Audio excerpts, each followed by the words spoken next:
Welcome to सुबह पाकिस्तान। मैं हूं आपकी मेजबान सलमा कौसर और मेरे साथ हैं मुकीत खान। और आज का दिन बहुत ही अच्छा गुजरा। जब हम ड्राइव करते हुए आ रहे थे तो आज फिर एक बहुत खूबसूरत सुबह देखने को मिली, जिसमें मौसम मेरे ख्याल से इस्लामाबाद का अभी तक जो बेस्ट मौसम होता है ये यही वाला होता है जब मानसून शुरू हो जाता है। कहीं से फील नहीं आता ये सब्जा और ये ग्रीनरी देख के कि आप पाकिस्तान में कहीं ड्राइव कर रहे हो। बहुत अच्छे हालात भी रहे, लेकिन साथ साथ में सलमा आप बताएं कि आपके किस तरह के हालात रहे? मेरे हालात बहुत अच्छे रहे, लेकिन बारिश आप इतने तहम्मुल से बता रहे हैं, लेकिन मैंने जो आते हुए बारिश की वजह से जो पानी जमा हो जाता है ना, क्योंकि इतनी तेज बारिश थी कि पानी को ड्रेन होने का मौका ही नहीं मिल रहा था। तो बहुत सी जगहों पे हमें बहुत ज़्यादा पानी भी मिला। ऑफिस आते आते मुझे उन लोगों का ख्याल आ रहा था जहाँ पे फ्लड्स हैं, जहाँ पर लोग बेचारे बेघर हो रहे हैं, जहाँ पर अभी इमदादी कार्रवाइयों का सिलसिला चल रहा है। वज़ीर आज़म मोहम्मद शहबाज शरीफ ने कल बड़ी जो है वो इम्पॉर्टेंट कुछ इंस्ट्रक्शंस दिए हैं कि जितने भी इदारे हमारे काम कर रहे हैं उनकी तारीफ भी की है। साथ ही साथ उन्होंने ये भी कहा है कि अपनी जो आपकी इंटीग्रेशन है, कोऑर्डिनेशन है, उसको मजीद मजबूत करें। ज़्यादा अच्छे तरीके से कोऑर्डिनेट करेंगे तो आपको लोगों को आसानियाँ फराहम करने में भी मजीद आसानी होगी। ये बड़ा इंपॉर्टेंट होता है मुकीत कि एक डिपार्टमेंट जब दूसरे डिपार्टमेंट के साथ मिल के चलता है तो जो हर्डल्स होती हैं वो नहीं आती। जैसे आप लेट सपोज कि आपने कहीं पर पानी की वजह से मसले हो रहे हैं तो करंट लगने के बहुत ज़्यादा वाक़यात होते हैं। तो ऐसे में बड़ा ज़रूरी होता है कि बिजली फराहम करने वाला इदारा भी आपके साथ हो ताकि लाइन्स को जो है वो डिसकनेक्ट कर दिया जाए। उसके अलावा आप कुछ कहना चाह रहे हैं? मैं कह रहा हूँ एज अ टीम किसी भी चीज़ में काम करो ना तो आपकी कोऑर्डिनेशन बहुत अच्छी रहती है उसमें। लाइक हम एज अ टीम काम करते हैं, देयर थिंग्स जो जिसमें आप अच्छी हो, देयर थिंग्स जिसमें मैं अच्छा हूँ, जो मिलके करते हैं तो वो शो भी अच्छा चलता है। ठीक है। हाँ, ये बात आपने किस कॉन्टेक्स्ट में की नाज़रीन को? ये मैं जनरली बता रहा हूँ कि किसी भी टीम में मिलकर जब आप काम करोगे ना तो आपका हमेशा टीम एफर्ट जो होती है वो ज़्यादा पे ऑफ करती है। जिस तरह के आपके सामने भी हमारी केमिस्ट्री जिस तरह आपको नजर आ रही है तो ये भी एक हमारी टीम एफर्ट होती है। तो या तो अगर हम अपना अपना सोच के आए ना कि मैं ये कर सकता हूँ, मैं यही करूंगा, सलमा ये कर सकती है, वो यही करेगी, तो एक डिफरेंट सिनेरियो होता है। लेकिन जब हम एज अ टीम आते हैं तो वो कोऑर्डिनेशन बहुत इजी होती है। That's what I think. Easy भी होती है, इंपॉर्टेंट भी होती है। और अभी ये जो बारिशों है जिसकी हम बात करें, ये 17 जुलाई तक जो है वो बहुत ही हैवी स्पेल्स एक्सपेक्टेड है। मेट्रोलॉजी डिपार्टमेंट ने पहले से एडवाइजरीज भी जारी कर दी है। तो वो इलाके जैसे बलूचिस्तान में, सिंध में और स्पेशली कराची में इस वक्त बहुत ज़्यादा जो इलाके हैं वो पानी की वजह से मुतासर हैं, वहाँ पर लोगों को महफूज मकामात पे मुंतकिल किया जा रहा है। फिर वो लोग जो नालों के करीब रहते हैं उनके लिए बड़ी मुश्किलात होती हैं, उनको नकल मकानी करनी पड़ती है। तो उनको रेस्क्यू करने के लिए हमारे जितने भी फोर्सेज हैं, बाकी इदारे हैं, वो बेचारे दिन रात मेहनत कर रहे हैं। ईद की छुट्टियां भी बहुत से डिपार्टमेंट ने नहीं की और वज़ीर आज़म ने इस बात पे भी तमाम महकमों की तारीफ की थी। तो ये बड़ी अच्छी बात है कि सारे इदारे मिलजुल कर जब काम करते हैं तो फिर मुश्किलात कम होती हैं, आसानियाँ ज़्यादा होती हैं और लोगों को जो रिलीफ देना है उसमें जितना वक्त लगना होता है उससे कम वक्त लगता है। सारे इदारे एक जगह पे मौजूद होते हैं। करंट लगने के वाक़यात का जैसे मुकीत मैंने बताया कि जब करंट लगने के वाक़यात होते हैं तो ऐसे में बड़ा ज़रूरी होता है कि वो इदारे जो बिजली फराहम करें, जैसे कराची में के इलेक्ट्रिक है, तो जब तक वो इन्वॉल्व नहीं होगा तब तक जो आसानियाँ बांटने का अमल है ना वो उस तरह से मुकम्मल नहीं हो पाता। तो बारिशों की वजह से जो फ्लड्स आते हैं बहुत ज़्यादा, उस पर हम बात कर लेते हैं। हमारे साथ फेडरल फ्लड कमीशन के चेयरमैन अहमद कमाल साहब मौजूद हैं। अहमद कमाल साहब, गुड मॉर्निंग, कैसे हैं आप? सर आपको आवाज आ रही है हमारी? चलें इनसे हम थोड़ी देर में गपशप लगाएंगे। सुबह का जब आज की अलार्मिंग सिचुएशन ये थी कि जनरली हम अलार्म से उठते हैं। आज का जो थंडर स्टॉर्म था, वैसे तो हम मौसम बहुत एंजॉय करते हैं, बट अगर देखा जाए तो वो इतना लाउड था, इतना ज़्यादा फ्लडिंग थी कि आई कैन वेल इमेजिन कि जो लोग कच्ची आबादियों में या इस तरह के दरिया वगैरह के साथ रह रहे हैं जहाँ पे थोड़ी कच्ची ज़मीन होती है, उन लोगों के लिए वाकई ही ये अलार्मिंग सिचुएशन होगी। मतलब एंजॉयमेंट एक साइड पे, लेकिन सीरियस मैटर इसमें काफ़ी ज़्यादा है। इसमें जानी नुकसान, घरों के नुकसान, इस तरह की बहुत सारी चीज़ें। तो जो और हमारी जो फसलें थी वो भी तबाह हो रही हैं। तो अल्लाह ताला से दुआ करते हैं कि ये बारिश जो है ये हमारे लिए बाइस से रहमत हो और वो तमाम लोग जो मुश्किल में हैं उनके लिए आसानियां पैदा हो। क्योंकि जब फसलें तबाह होती हैं, कुछ इलाकों में जानवर भी मर चुके हैं, इंसानों के मरने के बहुत ज़्यादा हमारे तक रिपोर्ट्स पहुंची हैं, तो बड़ी अफसोसनाक सूरत हाल होती है कि लोग बेचारे बेघर हो जाते हैं। फिर हमारी फोर्सेज, हमारे लोग आगे आते हैं मदद करने के लिए। उन लोगों को, वो लोग जो कल तक घरों में रहते थे, उनको फिर खैमों में रहना पड़ता है और जब तक उनके घरों से पानी नहीं निकाला जाता, फिर जब वो वापस जाते हैं तो वो घर रहने के काबिल नहीं रह जाते। बड़ा उनके लिए मुश्किल सूरत हाल होती है। फेडरल फ्लड कमीशन के चेयरमैन अहमद कमाल साहब हमें ज्वाइन कर चुके हैं। अहमद कमाल साहब, गुड मॉर्निंग, कैसे हैं आप? जी गुड मॉर्निंग जी, सबको सुबह बखैर। बहुत शुक्रिया, आप सबको गुज़श्ता ईद मुबारक हो। आपको भी बहुत बहुत ईद मुबारक हो सर। थैंक यू कि आपने टाइम स्पेयर किया हमारे लिए। जी फरमाएं। अच्छा अहमद कमाल साहब, बारिशें बड़ी हम डिस्कस कर रहे थे कि ज़्यादा हो रही हैं, लोग बेचारे परेशान हैं इस वक्त। इदारों की कोऑर्डिनेशन कैसी चल रही है? जैसे हम वज़ीर आज़म के हिदायत भी देख रहे थे कि उन्होंने कहा है NDMA, महकमा मौसमियात और जितने भी मुतल्लिका इदारे हैं वो सारे मिलकर कोऑर्डिनेशन के साथ काम करें तो सूरत हाल को कंट्रोल करना ज़रा ईजी हो जाता है। तो इस बारे में फरमाइएगा कि अभी रिपोर्ट्स क्या आ रही हैं आप तक कि क्या बारिशों का जो हैवी स्पेल आने वाला है इसके लिए कुछ तैयारियां वगैरह जारी हैं? देखिए जी, जैसे कि आपके इल्म में है कि महकमा मौसमियात ने इस मानसून के शुरू में बता दिया था कि 25 से 30% ज़्यादा रेंज होगी और इसमें जो पहले 6 हफ्ते हैं यानी कि 1 जुलाई से 15 अगस्त के दरमियान इसमें ज़्यादा रेंज होंगी। और फिर इसमें जो चीज़ पहले हफ्ता गुजरने के बाद सामने आई वो ये भी थी कि सिंध के इलाकों में, खास करके अर्बन इलाकों में और बलूचिस्तान के कुछ अर्बन इलाकों में ज़्यादा रेंज होंगी। तो मैं समझता हूँ कि जहाँ तक इदारों के कोऑर्डिनेशन का ताल्लुक है वो बेहतरीन अपनी जगह पे कायम है। अब हमें बड़ी इम्पोर्टेंटली कह लीजिए ज़रूरत है कि जो हमारी प्रोविंशियल गवर्नमेंट्स हैं और जो हमारे प्रोविंशियल इदारे और जो सिटी डिस्ट्रिक्ट गवर्नमेंट्स हैं, जैसे खास तौर पर कराची की मैं बात करूँ या बाकी के इलाकों की बात करूँ, उनको वहाँ पे अपना रोल देना है। नेशनल डिजास्टर मैनेजमेंट अथॉरिटी या फॉर दैट वेरी रीजन जो सूबाई डिजास्टर मैनेजमेंट अथॉरिटीज हैं उनकी अपनी कोऑर्डिनेशन अपनी जगह पे मौजूद है। लेकिन जिस सिटी में या जिस अर्बन एरिया में सारा कुछ होगा तो वहाँ के लिए अब रिस्पांस बड़ी अहम होगी। मैं आपसे ये आपके देखने वाले और सुनने वालों के लिए बता दूं कि जैसे कि मानसून सीजन शुरू हुआ था तो हमारे डैम्स की पोजीशन अच्छी नहीं थी।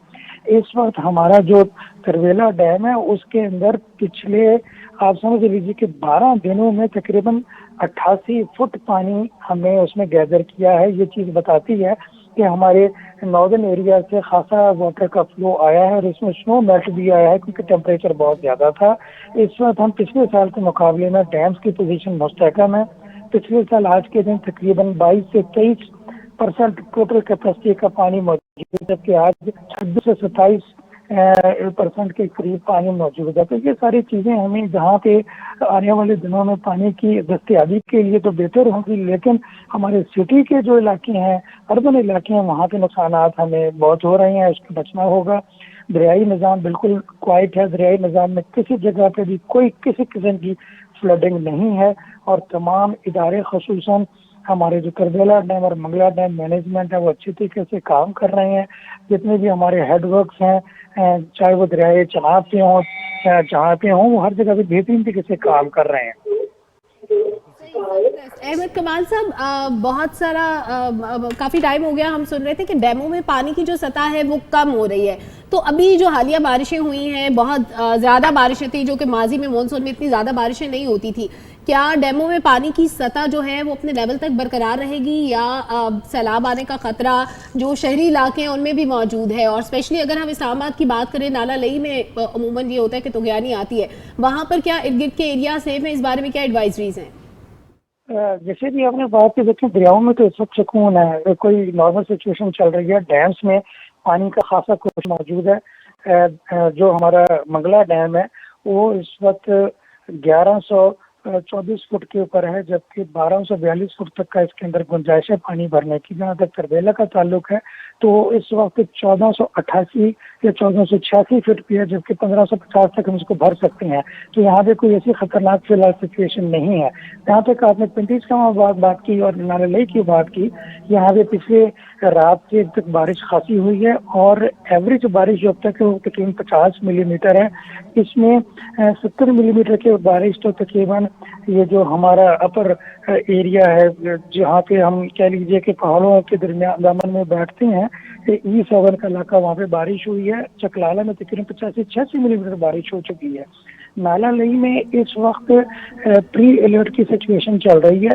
कटारियां के ऊपर 10 फुट का पानी, जबकि ग्वाल मंडी के ऊपर 12.5 फुट का पानी है। ये पानी जिस वक्त कह लीजिए कि 18 फुट से ऊपर जाता है तो फिर डेंजर पोजीशन बनती है या एवैक्यूएशन की पोजीशन बनती है। लेकिन पिंडी में खास तौर पे वासा, RDA, रेस्क्यू 1122 अपने हमारे जो आर्म फोर्सेस के रेलिवेंट कह लीजिए कि जो फॉर्मेशन है उनके साथ मिलकर अच्छा काम कर रहे हैं और प्रिएम्प्टिव मेजर्स की वजह से जो कह लीजिए लोग दोनों साइडों के ऊपर नाले के होते हैं उन सिलसिले में कोई ऐसी सिचुएशन नहीं है तो खुदा न खास्ता कोई कैजुअल्टी हो जाए या कोई नुकसान हो। अल्हम्दुलिल्लाह वो सारी चीज़ें इस वक्त बेहतर तरीके से मैनेज हो रही हैं।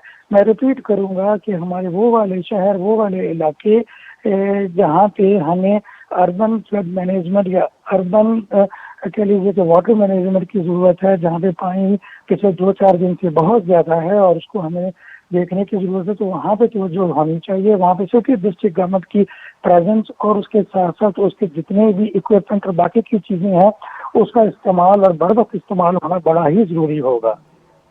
बिल्कुल सही सर। ये भी जानना चाहिए ग्लोबल वार्मिंग अगर आप देखें तो बड़ी अलार्मिंग सिचुएशन पे, पहले एक बिल्कुल ड्राई स्पेल था, एक बहुत एक्सट्रीम हीट वेव थी, उसके फौरन बाद इतनी ज़्यादा मतलब फ्लडिंग वाली बारिश हो रही है कि मतलब ये भी नहीं कि एक नॉर्मल बैलेंस के साथ हो, तो ये तो हमारे लिए ज़्यादा नुकसानदेह नहीं साबित हो रही, रादर के हमें हेल्प करे ये वाटर लेवल्स बढ़ाने में, ज़्यादा फ्लडिंग से नुकसान हो रही है तो नहीं? देखिए, आपने बहुत अच्छी बात की है। ग्लोबल वार्मिंग वर्ल्ड ओवर हर जगह पे है और हमारे इस रीजन में आप देखिए कि इंडिया में कितने नुकसान हुए हैं, बांग्लादेश में भी इसी तरीके से नुकसान हुए, बारिशें बहुत ज़्यादा हुई, वहाँ पे प्री मानसून रेन्स बहुत ज़्यादा हुई और इसमें कोई शक ही नहीं है कि हम ग्लोबल क्लाइमेट चेंज के बहुत ही ज़्यादा इफेक्टिव ग्रिप में है। पाकिस्तान तो मैं रिपीटेडली इस चीज़ को कहता आ रहा हूँ कि पिछले 8-10 साल से बहुत ही प्रोमिनेंट और विजिबल हमें यहाँ पे ग्लोबल कॉन्टेक्स्ट में या रीजनल कॉन्टेक्स्ट में या फिर नेशनल कॉन्टेक्स्ट में क्लाइमेट चेंज हमें सामने नजर आ रहा है। इसके लिए हमें बड़ा ज़रूरी होगा कि हम वो तमाम इक़दाम करें। हमने एक चीज़ और बहुत ज़्यादा जो सामने आई है वो ये कि अब अर्बन फ्लडिंग की तरफ जो मानसून का जो रुख है वो अर्बन एरियाज़ की तरफ बहुत है। पहले ये किसी वक्त में आज से 5-7 साल पहले ये तबेला से ऊपर और फिर झेलम और चनाब के दरमियान में ज़्यादा इसका जोर होता था और फिर हमें दरियाई फ्लड का सामना करना पड़ता था। लेकिन पिछले 2-3 सालों में तो बतौर खास आप देखिएगा कि हमारे बलूचिस्तान के एरिए और पाकिस्तान के कोस्टल एरियाज जिसमें हैदराबाद, कराची और बदीन ठट्ठा के इलाके हैं या फिर नसीराबाद, जाफराबाद के इलाके हैं बलूचिस्तान के, वहाँ पे बहुत ज़्यादा रेन होती है और कंटिन्यूसली होती है। मैं पिछले अपने 3-4 डिस्कशंस में और बार बार इस चीज़ को कहता रहा हूँ कि हमारा जो कह लीजिए कि मौसमियाती निज़ाम है उसमें बहुत ज़्यादा उसके पैटर्न में बहुत चेंज है और उस पैटर्न में चेंज की एक मेजर वजह ये है कि हमारे पास जो वेस्टर्ली वेव जो मेडिटेरेनियन से आती है वो पाकिस्तान को बहुत इम्पैक्ट करती है। जब वो पाकिस्तान में नॉर्दर्न एरिया की तरफ हो तो हमारा टेम्परेचर डाउन हो जाता है जिसकी वजह से हमारे इनफ्लोज कम होते हैं। लेकिन अगर यही कह लीजिए कि हमारे सिंध के साइड के ऊपर बलूचिस्तान के साइड पे जाए तो उसकी वजह से इम्पैक्ट बहुत ज़्यादा आता है। पाकिस्तान बेसिकली ग्रिप में होता है मानसून लो की वजह से, वेस्टर्ली वेव की वजह से और अरेबियन सी से जो सीजनल लो आती है उसकी वजह से।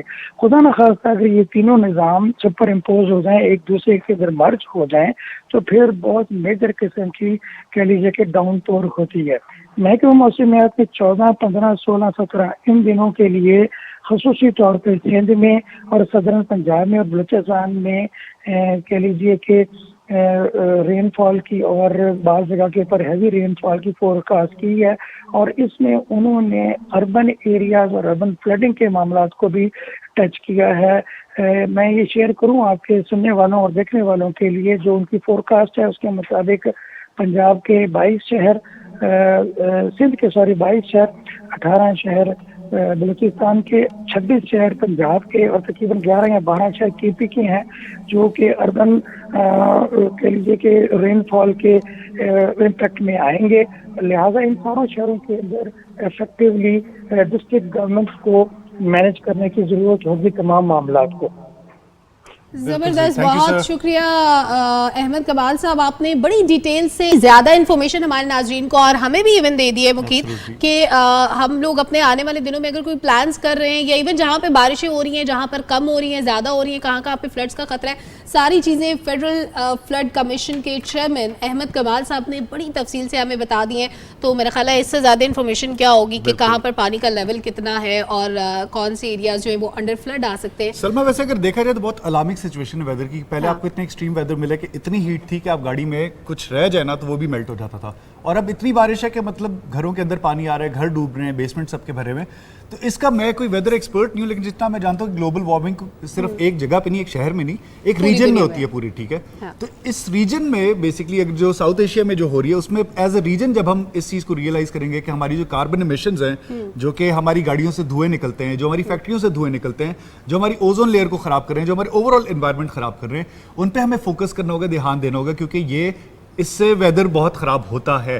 सेकेंडली, जो हमारे ट्रीज काटने की जिस स्पीड से हम दरख्त काट रहे हैं, ये एज अ रीजन हमें रियलाइज करके जब तक हम इसके ऊपर नहीं काम करेंगे, तब तक ये जो वेदर है इसी तरह एक्सट्रीम रहेगा कि आप बहुत गर्मी या बहुत ज़्यादा सैलाब। तो इससे एज अ रीजन हम लोगों ने मिलके कंट्रोल करना है। और किस तरह करना है, एक तो गंद बला नहीं फेंकना, और जितनी आपकी इन्वायरमेंट है उसका ख्याल रखना है। स्पेशली आपकी गाड़ी अगर धुआं मारती है तो उसे ठीक कराएं, उसे सड़कों पर ना लेके आएं, क्योंकि उससे एक तो लोगों की सेहत भी खराब हो रही है, साथ साथ वेदर भी हमारा उससे इफेक्ट हो रहा है। और जनरली एज अ रीजन हमें ये चीज़ रियलाइज करनी है, इज व्हाट आई थिंक।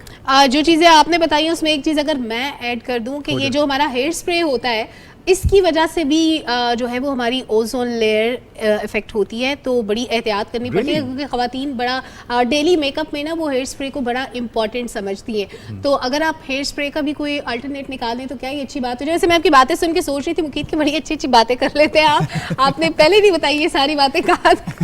कभी कभी एक स्विच होते हैं, वो ऑन हो जाते हैं, कन्वर्सेशन सुनते हैं, और कभी कभी मैं चुपचाप खड़ा होता हूँ कि बिल्कुल ठीक कह रहे हैं। लेकिन इतनी अच्छी बातों के दरमियान ना आप ये भूल जाते हैं कि सोशल डिस्टेंस बड़ा जरूरी होता है, क्योंकि कोविड के केसेस दोबारा से जो है वो सर उठाने लगे हैं। और आपको पता है कि अभी इसकी रेशो कितनी होगी है, 5.46 रेशो होगी। अभी कल ही हम डिस्कस कर रहे थे कि केसेस में कुछ कमी आई है, लेकिन मुझे लगता है हमारी बातों को आप बहुत इजी ले लेते हैं। जितने भी लोग हमें देख रहे हैं, हमारी बातें सुन के खुश हो जाते हैं, सारे एसओपीज भूल जाते हैं। उसके बाद हमें ये सुनने को मिलता है कि जी कोरोना के केसेस बढ़ गए, और पूरी दुनिया में इस वक्त कोई 6ठी 7वीं लहर का सामना जो है वो फ्रांस को भी, दीगर ममालिक को भी, और पाकिस्तान भी जाहिर है बाकी ममालिक के साथ ही है। तो कोविड खत्म तो हुआ ही नहीं, आप लोग कैसे भूल गए इतनी एहतियात करना। और जब भी हम तारीफ कर देना कि कोविड केसेस ड्रॉप हो रहे हैं, तो एकदम से दुनिया निकलना शुरू हो जाती है। तो एज एंकर्स मुझे लगता है हमें ख्याल करना चाहिए, हमेशा वार्न नहीं रखना चाहिए कि नहीं अभी हमें कहते रह रहे हैं कि नहीं बहुत एहतियात करें, बहुत ज्यादा केसेस हो रहे हैं, क्योंकि कोविड एक बहुत सीरियस डिजीज है। और जो लोग इससे गुजरते हैं या जिनके प्यारे इसकी वजह से चले गए,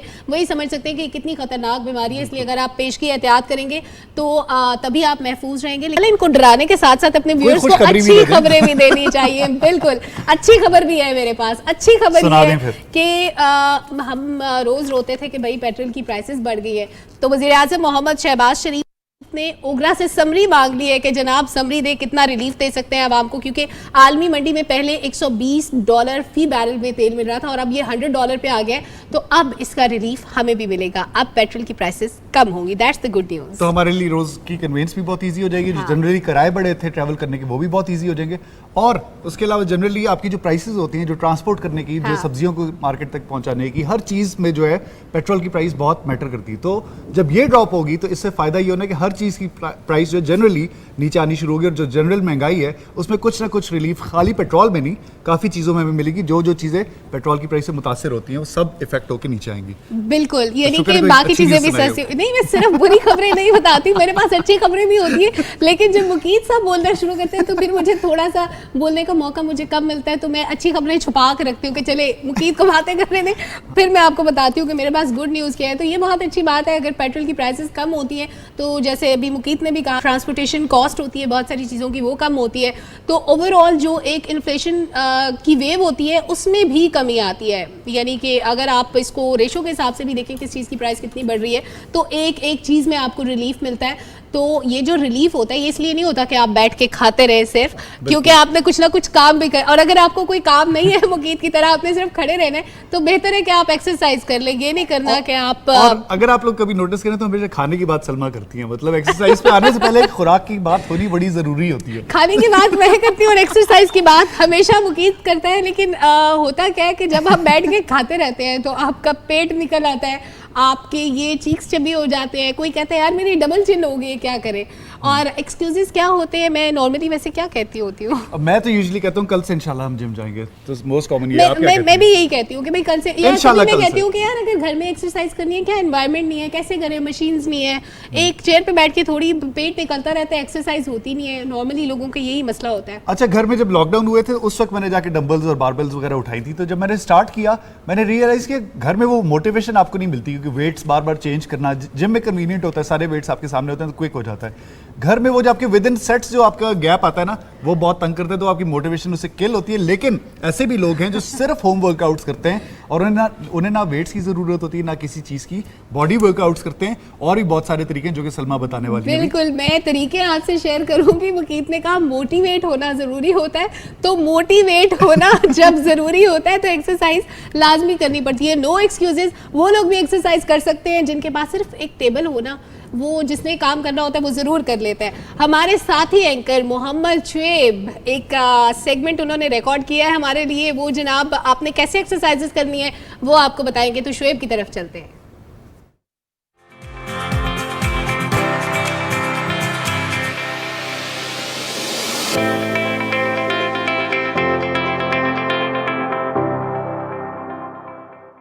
फिटनेस सेगमेंट लेकर हाजिर हैं। जो हमने बात की थी एक्सक्यूजेस की, तो आज हम उसी का हल लेकर आए हैं। जो कहता है वक्त नहीं है, जो कहता है जिम नहीं जा सकता, जो कहता है कि लेजी हो जाता हूं, ऑफिस रूटीन ऐसी है, लाइफस्टाइल ऐसा है, और बच्चों वाले कहते हैं कि बच्चे एक्सरसाइज करवा देते हैं। उन सबके लिए आज हमारा ये सेगमेंट बड़ा खास होने वाला है।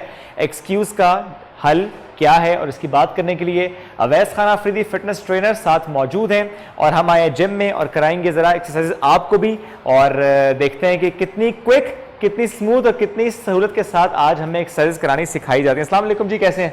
अल्हम्दुलिल्लाह, आप कैसे हैं? अल्हम्दुलिल्लाह। लगता है अभी भी आप ना एक्सरसाइज करके आएंगे, sweating. I was in the middle of my session. Okay. But first of all, thank you so much for coming to my gym. It's a great privilege. वैसे तो आपसे बात करने के लिए मुझे यूं होना चाहिए, लेकिन चले कोई बात नहीं। हम यूं हो जाएं। नहीं प्लीज। अच्छा, वैसे भी एक्सक्यूज की हम बात करते हैं, थोड़ा सा उस पर हम चाहेंगे आज एलेबोरेट भी करें कि एक्सक्यूज जो किया जाता है, किसी का एक्सक्यूज जेन्युइन भी होता है या सबका एक्सक्यूज मेरी तरह वाला भी होता है कि बिल्कुल जेन्युइन नहीं होता? शुएब, सबसे पहले तो मैं ये बात बताऊंगा कि जो एक्सक्यूजेज होते हैं, ये एक सबसे पहला रीजन होता है फेलियर की तरफ। बिकॉज हम जब एक्सक्यूज करते हैं किसी से, उसका मतलब ये होता है या हम विलिंग नहीं है, या हमारे पास टाइम नहीं है, या हम लोग बेसिकली प्रोकास्टिनेशन की एक अप्रोच को देखते हैं कि भी प्रोकास्टिनेट करने के लिए हम एक्सक्यूज करते हैं फॉर सम गुड ऑप्शन। तो आज इस प्रोग्राम के अंदर वो सब, खास तौर पे वो खवातीन, वो बहनें माएँ जो हमें देख रही हैं, ये प्रोग्राम बेसिकली उन लोगों के लिए है कि हम लोगों ने अपनी एक्सक्यूजेज में से सारी की सारी चीज़ों को किस तरीके से एलिमिनेट करना है।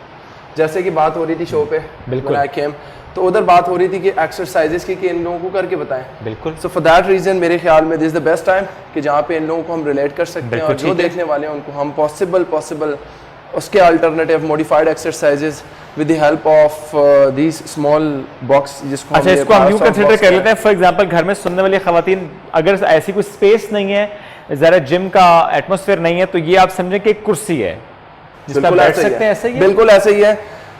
डाइनिंग चेयर होती है, आप उसके ऊपर कर सकते हो, आप सोफे के ऊपर कर सकते हो। मतलब हम लोगों को सिर्फ इतनी लेंथ की कोई भी चीज चाहिए, दैट कैन बी एनीथिंग। इतनी हाइट, बिल्कुल इतनी हाइट की चाहिए होती है, क्योंकि इस हाइट के ऊपर हम डिफरेंट प्रोग्राम्स और डिफरेंट एक्सरसाइजेस करेंगे।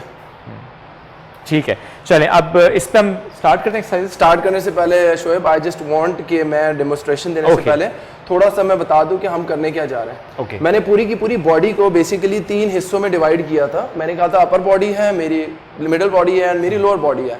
अब मेरी अपर बॉडी के अंदर जब सबसे पहले आप फ्रंटल देखते हो तो आपके पास चेस्ट आता है। अब इस चेस्ट के अंदर मैंने सारी की सारी वो एक्सरसाइजेस करके बतानी है जिसमें मेरा चेस्ट, मेरे शोल्डर्स, प्राइमरली मेन ये मसल्स है जिसके अंदर हम कर सकते हैं। थोड़ी सी बैक भी इंगेज हो जाएगी हमारी, जिसको हम लैट्स बोलते हैं। तो हम स्टार्ट करेंगे अपर बॉडी से, then followed by our core या हमारे एब्स, एब्डोमिनल एरिया, और उसके बाद हमारी लोअर जिसमें हमारे पास हिप्स आ रहे हैं, हमारे पास क्वाड्स आ रहे हैं, हमारे पास हैमस्ट्रिंग्स आ रहे हैं, हमारे पास काफ्स आ रहे हैं। हम इस तरीके से इस प्रोग्राम के अंदर सारी चीजें slowly gradually will do it. तो starting off with upper body, तो अपर बॉडी के अंदर जो कुछ मुझे देख रहा है, तो सबसे पहले हम लोग इस एक्सरसाइज को बोलते हैं basically it's an arm circumduction. हमारे शोल्डर डेल्टोइड्स के लिए ये एक्सरसाइज है जिसमें we have to open our arms. Okay, and I just want you to do it with me as well. तो हमारा जो आर्म है, थोड़ा सा मेरे क्लोज आ जाइएगा। हमने इस आर्म को बिल्कुल स्ट्रेट करना है, रिस्ट ना ऊपर ना नीचे। ये बड़ा चीजें, छोटी छोटी माइन्यूट चीजें हैं।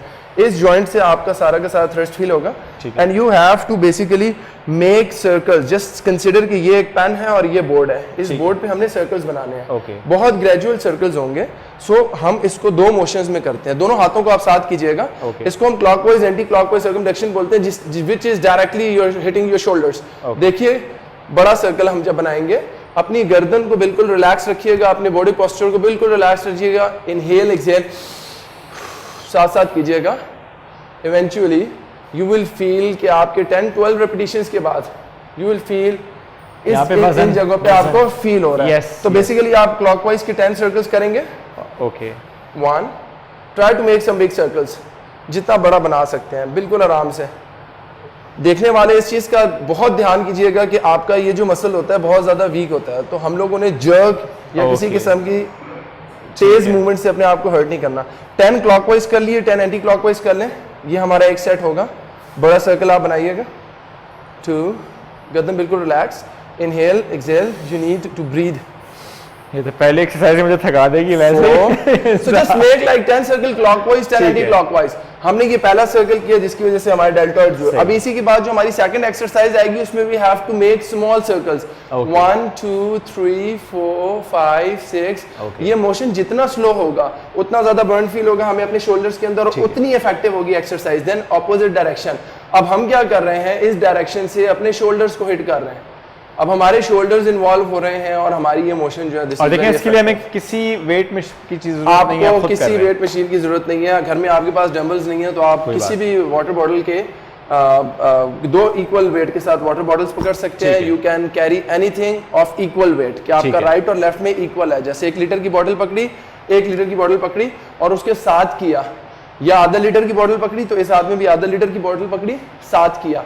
सो this will directly hit our shoulders. ठीक है, ये पोस्चर बहुत बेस्ट है जिसमें हम कर सकते हैं।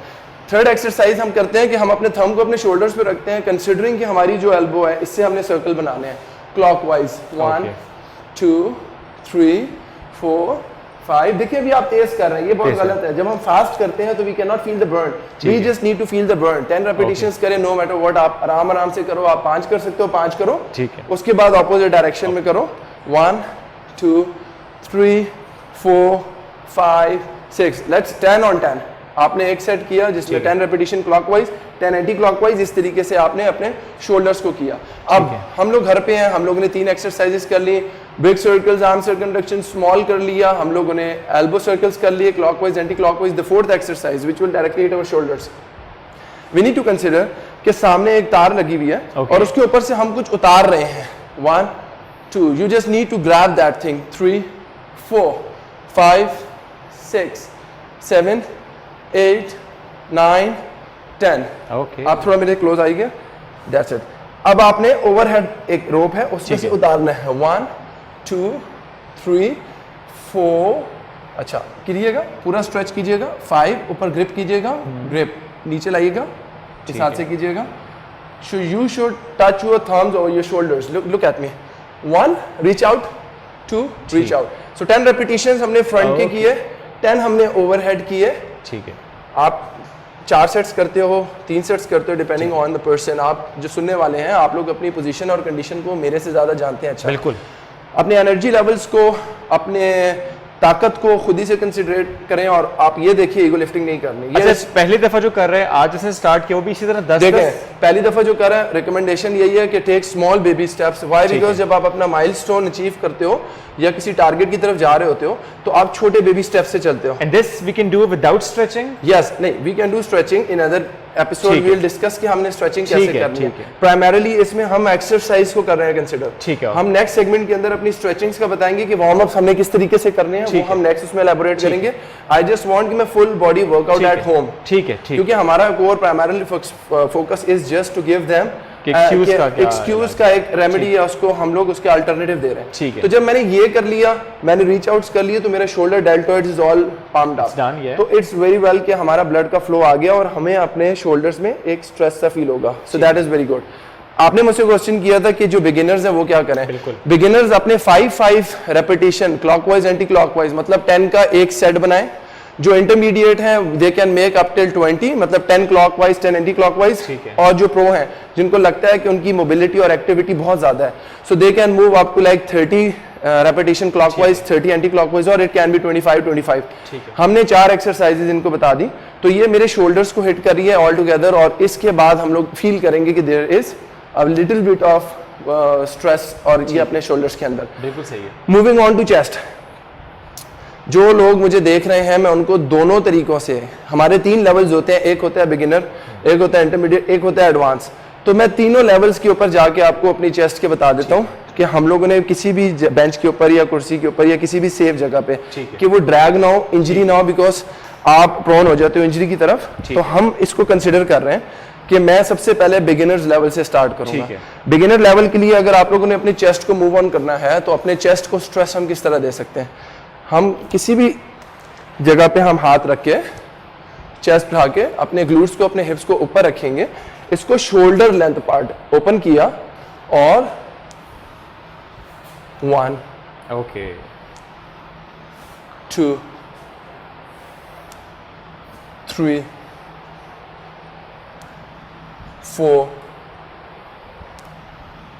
5।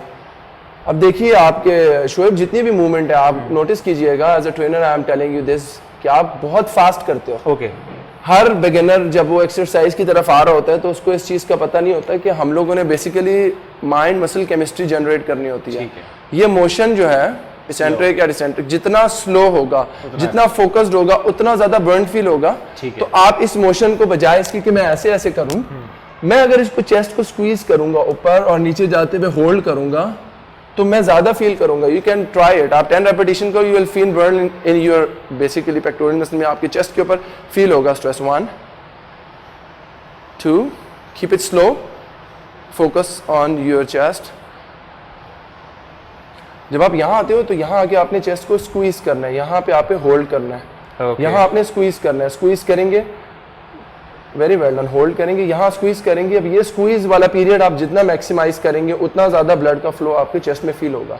अब हम कर रहे हैं इसको, आप आए नीचे,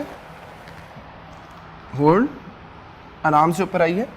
अब मैं आपको यहाँ स्क्वीज करके बता रहा हूँ, लुक एट माय मसल, मेरा जो चेस्ट का मसल है उसको स्क्वीज कैसे करना है। बेसिक स्क्वीज प्रोसेस क्या होता है, देखिए हम स्क्वीज कर रहे हैं, हम रिलीज कर रहे हैं, हम स्क्वीज कर रहे हैं, हम रिलीज कर रहे हैं, हम स्क्वीज कर रहे हैं। ये देखिए जो स्क्वीज है इसी के अंदर हमारा मसल ब्रेक हो रहा है, और फिर रिकवरी के साथ जब हम लोग देखते हैं तो 24 hours, it takes 24 hours at least to get your muscle recovered. तो जब हम इसको ब्रेक कर रहे हैं और फिर मेक कर रहे हैं तो इस प्रोसेस के अंदर हमारा मसल जो है वो डेवलप हो रहा है। ठीक है। अगर मैं स्क्वीज नहीं करूंगा और मैं अपने 10 12 15 20 रेपिटेशंस को कंप्लीट करूंगा तो उसका नुकसान क्या होगा कि मुझे सोरनेस फील नहीं होगी, मुझे किसी किस्म का मसल फटीग मेरा नहीं होगा। ठीक है। So you need to feel it just like this. 1 squeeze, squeeze में ही आपने रेस्ट नहीं लेना। जब आप एक सेट्स के बीच में है तो आपने रेस्ट नहीं लेना। 2 3 और इफेक्टिव करना है तो आप मेरे हाथ को देख के करिएगा। 4 इन एल्बोस को थोड़ा सा अगर अपने इनवर्ड रखेंगे तो स्ट्रेस ज्यादा फील होगा आपको। चलें ऐसे, ये देखिए एक ये होता है, ठीक है, ये हम गलत करते हैं। ओके, इससे हमारा शोल्डर भी इन्वॉल्व हो रहा है। शोल्डर की एक्सरसाइज हम ऑलरेडी कर चुके हैं। अब मैं आ रहा हूँ चेस्ट पे, देखिए मेरा ट्राइसेप्स, मेरे आर्म्स इन्वॉल्व हो रहे हैं। मैं इसी को रोटेट करके चेस्ट पे लाया, देखिए मेरी मोशन से you will feel my chest. देखिए देखिए, you should be in this position. Okay, 1 2 3 4। हमने बिगिनर लेवल्स की बात कर ली, हमने 10 से 12 रेपिटेशन की और हमने 4 सेट्स किए। मैं थोड़ा सा ये बता दूं अपने व्यूअर्स को कि सेट्स में और रेपिटेशंस में क्या फ़र्क है। Different repetitions combines together to form one set. अगर मैं आपको बोल रहा हूँ 10 रेपिटेशन करना है, 1 सेट करना है, दैट मीन्स कि 10 रेपिटेशन 10 दफ़ा हम करेंगे तो 1 सेट बनेगा। सही है। और अगर मैं कह रहा हूँ 3 सेट करना है तो इट मीन्स कि हमने 30 टाइम्स इस एक्सरसाइज को 10 10 एंड 10 में करना है। सो 10 repetition 3 sets, 10 repetition 4 sets. Eventually after couple of weeks, after a month, when you feel कि आपके आर्म्स में स्ट्रेंथ आ गई है तो इस स्ट्रेंथ के बाद आप इसको बना सकते हैं। ठीक है। जिस तरीके से चीनी आप अपने हस्बे जायका डालते हैं, इसी तरह से रेपिटेशन भी आप अपनी परफॉर्मेंस को, अपनी बॉडी पोजीशन। अब हम आ रहे हैं कि उन लोगों के लिए जिनके लिए ये बहुत ईजी हो गया है और वो कह रहे हैं कि हम लोगों ने और प्रेशर डालना है अपने चेस्ट के ऊपर। ठीक है। You just need to be in proper push-up position। ठीक है, ये नीचे आएंगे, ऊपर आएंगे, 1 2 3 4 5। इससे मुझे और ज्यादा पेन फील होगा। Directly I am basically targeting my chest muscle. 6 7 8 9 and 10। ये जिस तरीके से मैंने 10 रेपिटेशंस किए, अगर आप इसी तरीके से 3 सेट्स करेंगे तो you will definitely feel stress over your chest. बिल्कुल ठीक। अब हम बात कर रहे हैं थर्ड लेवल पे, when you are not a beginner, आप इंटरमीडिएट नहीं हो, आप प्रो लेवल के ऊपर आ रहे हो और आप चाह रहे हो कि ये मॉडिफाइड एक्सरसाइजेस के बजाय मैं एक सही एक्सरसाइज करना चाहता हूँ। ठीक है। तो हम पुशअप पोजीशन को थोड़ा सा करके बताते हैं कि किस तरीके से हम लोग प्रॉपर पोजीशन लेते हैं। ठीक है। अपने शोल्डर विड्थ अपार्ट अपने हाथ रखने। This is the best posture, possible posture for the pushups. 1 2 3 4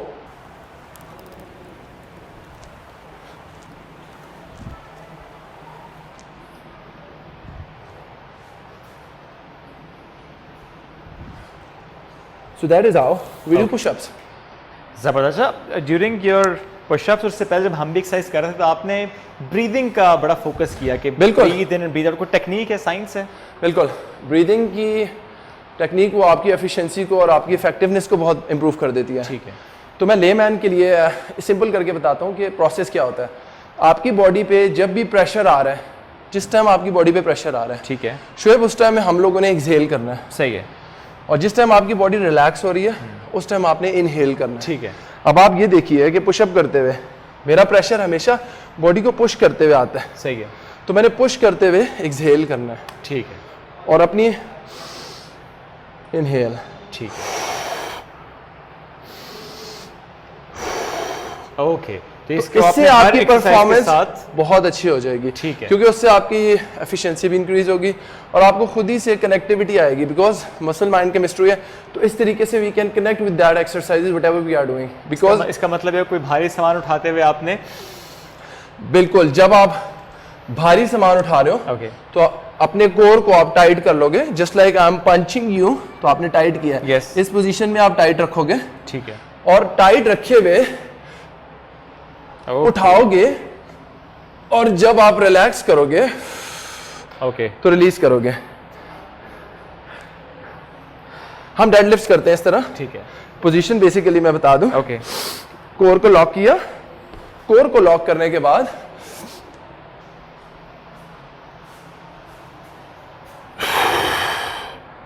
Y, because इससे हमारी सेफ्टी भी हो रही है, हमारी परफॉर्मेंस भी इनहांस हो रही है और हमें काफी हद तक बूस्ट मिल रहा है। So starting off with the shoulders followed by our back exercise. अभी हम लोगों के पास जो मेन प्राइमरीली फोकस था वो हमारे चेस्ट का मसल था। अब हम लोगों ने चेस्ट के मसल को टारगेट किया। हम लोगों ने सपोर्टिव एक्सरसाइजेस डिफरेंट तरीके से हमने करके बताई, हमने प्रॉपर पुशअप्स करके बताया। सो अब बैक की एक्सरसाइज कैसे की जाए। अब बैक की एक्सरसाइज करने के लिए we have got variety of exercises. अब हम वेरिएंसेस को देखेंगे। जब हम लैट पुल डाउन करते हैं ओके, तो हमारी बैक इन्वॉल्व हो रही है।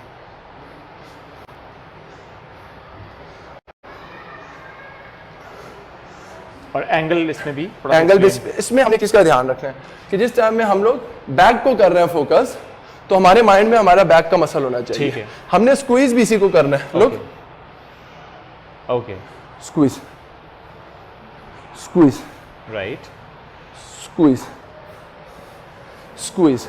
ये हमने एक सेट कर लिया। ठीक अब है। फॉलोड बाय आपने वेट पकड़ना तो that same water bottle is same.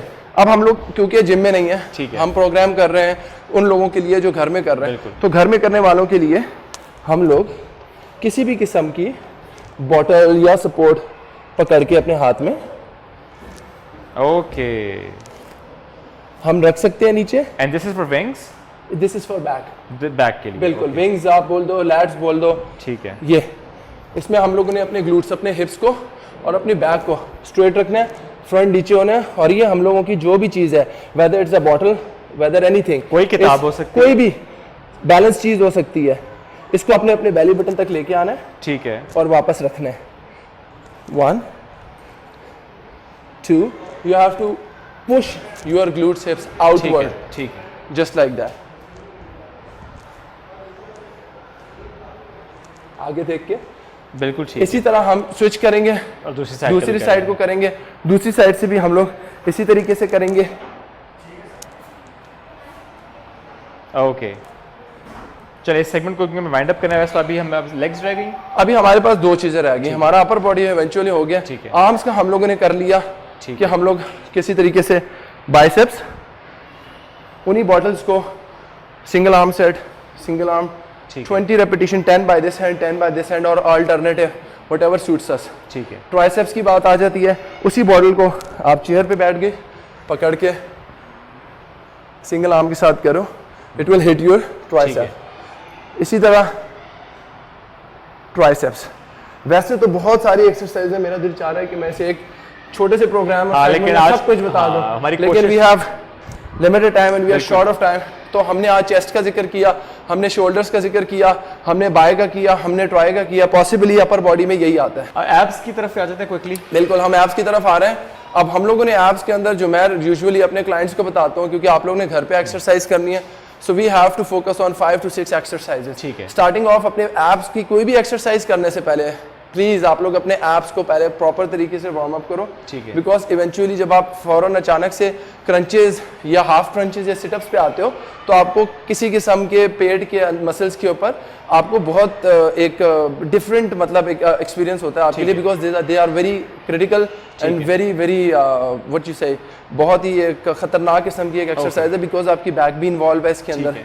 So 5 exercises मैं आपको बता रहा हूँ बिगिनर्स के लिए, कि आपने बिल्कुल सीधा ज़मीन पे लेट जाना है, जो डेमो में बाद में आपको करके भी बता दूंगा। हिप्स के नीचे आप लोगों ने हाथ रखने हैं, ये सपोर्ट इसीलिए होती है ताकि आपकी बैक को थोड़ा सा कुशन मिल जाए, ठीक है। वो जो हिप का हिंज आ रहा है, कर्व आ रहा है, वो हाथ की वजह से एक स्ट्रेट हो जाती है, ठीक है। First exercise is bicycle, 20-20-20 paddles के आप 4 सेट्स करोगे, दैट इज 80 रेपिटेशंस, ठीक है। For beginner it can B 40 repetition, ठीक है। उसके बाद हाफ क्रंचेस करने हैं, वो मैं करके आपको बताऊंगा। आपने ज़मीन से हाफ उठना है, it will target your upper abs. मैं आपको एक्सरसाइजेस के साथ साथ आपको पॉइंट आउट कर रहा हूँ। When you do half crunches, तो आपके ये एरिया है, ये हिट होगा, okay. When you do crunch full, okay, तो आपका इन 2 के साथ ये एरिया भी आ गया, बीच में एंगेज हो गया, ठीक है। और when we are going on your lower abs, तो लोअर एब्डोमिनल्स के लिए वो तमाम एक्सरसाइज जिनमें जमीन से लेग उठ रही हैं, तो वो आ जाएंगी। तो शुरू में स्टार्टिंग ऑफ विद बाइसाइकिल, हम बाइसाइकिल करने के बाद सेकंड एक्सरसाइज करेंगे half crunch for upper abs, फिर हम करेंगे फुल क्रंच फॉर नीचे वाले एब्डोमिनल, उसके बाद सिंगल लेग रेस करेंगे, फिर डबल लेग रेस करेंगे एंड एंड करेंगे माउंटेन क्लाइंबर्स के ऊपर, तो it will directly hit our core. So I will demonstrate, बिल्कुल ठीक है। तो मैं अभी आप लोगों को करके बता देता हूँ कि ये 5 डेमोन्स्ट्रेशन के साथ ही हमारा सेगमेंट यहाँ से वाइंड अप होगा, वापस जाएंगे स्टूडियो, लेकिन डेमोन्स्ट्रेशन देखते हैं। डेमोन्स्ट्रेशन हो रही है, अवैज भाई हमें सबसे पहले बाइसाइकिल, ये एक पोजीशन है, उसके हवाले से बता रहे हैं और डेमोन्स्ट्रेट कर रहे हैं। The first is about bicycle. जैसे आप लेट कर साइकिल चला रहे हैं और हाथ आपने रखे हुए हैं बैक साइड पे, और this is for upper abs if I am not wrong. इसके बाद फिर हम बढ़ जाएंगे हाफ क्रंच की तरफ, ओके। एंड हाफ क्रंच में आपकी पोजीशन थोड़ी सी चेंज है और ऐसे आपका फेस आ रहा है ऊपर, ठीक है जी। और आगे तो आई गेस थोड़ा सा पॉज भी दे रहे हैं 1 सेकेंड का, and then moving back. Half crunch के बाद है जनाब full crunch, okay. Full crunch में पूरी आपकी अपर बॉडी आगे नीज तक आ रही है और कुछ देर रुक रहे हैं एंड देन वापस जा रहे हैं, ज़बरदस्त। इसके बाद हम आ जाते हैं सिंगल लेग रेस। अवैज़ भाई ने बताया था, तो सिंगल लेग रेस कैसे है, फिर हाथ पीछे और एक टांग बिल्कुल ऊपर 90 degrees, then the other one, okay जी। Single leg raise, lower abs, अच्छा। और उसके साथ ही डबल लेग रेस, यानी दोनों टांगें एक साथ ऊपर, अच्छा ठीक है। यानी चेस्ट के बहुत करीब जा रही हैं और ऊपर आ गई। फिर आ जाते हैं माउंटेन क्लाइंब, ओके ठीक है, ज़बरदस्त जी। माउंटेन क्लाइंब पे आ गए। और चूंकि इस सेगमेंट में हमारी कोशिश ये थी कि हम अपर बॉडी, लोअर बॉडी, पूरी बॉडी का एक ऐसा इम्तजाज यानी एक्सरसाइज के थ्रू करें कि आपको घर बैठे without any gym, without any trainer, सिर्फ सुबह पाकिस्तान के इस सेगमेंट को देखते हुए ये एहसास हो जाए कि आपने कैसे एक्सरसाइज करनी है। लेकिन एक चीज़ रह गई है वो है स्क्वाट्स, क्योंकि लेग्स का भी हम लोग स्क्वाट्स भी थोड़ा सा कर लेते हैं इससे पहले कि हम यहाँ से ब्रेक की तरफ बढ़ें। ओके जी,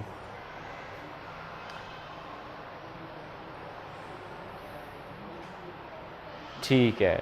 जो आपने डाइनिंग टेबल की कुर्सी निकाली हुई है, कोई ऐसा सपोर्ट है, मूड़ा निकाला हुआ है, कोई ऐसी चीज़ निकाली हुई है, उस पर आपने स्क्वाट्स करना है इस तरीके से। और इस तरह 15 से 20 मिनट में आपकी फुल बॉडी एक्सरसाइज हो जाती है।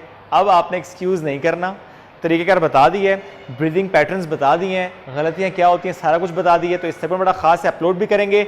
लेकिन वापस बढ़ते हैं स्टूडियो की तरफ, लेकिन उससे पहले लेते हैं एक छोटी सी ब्रेक। स्टे विद अस।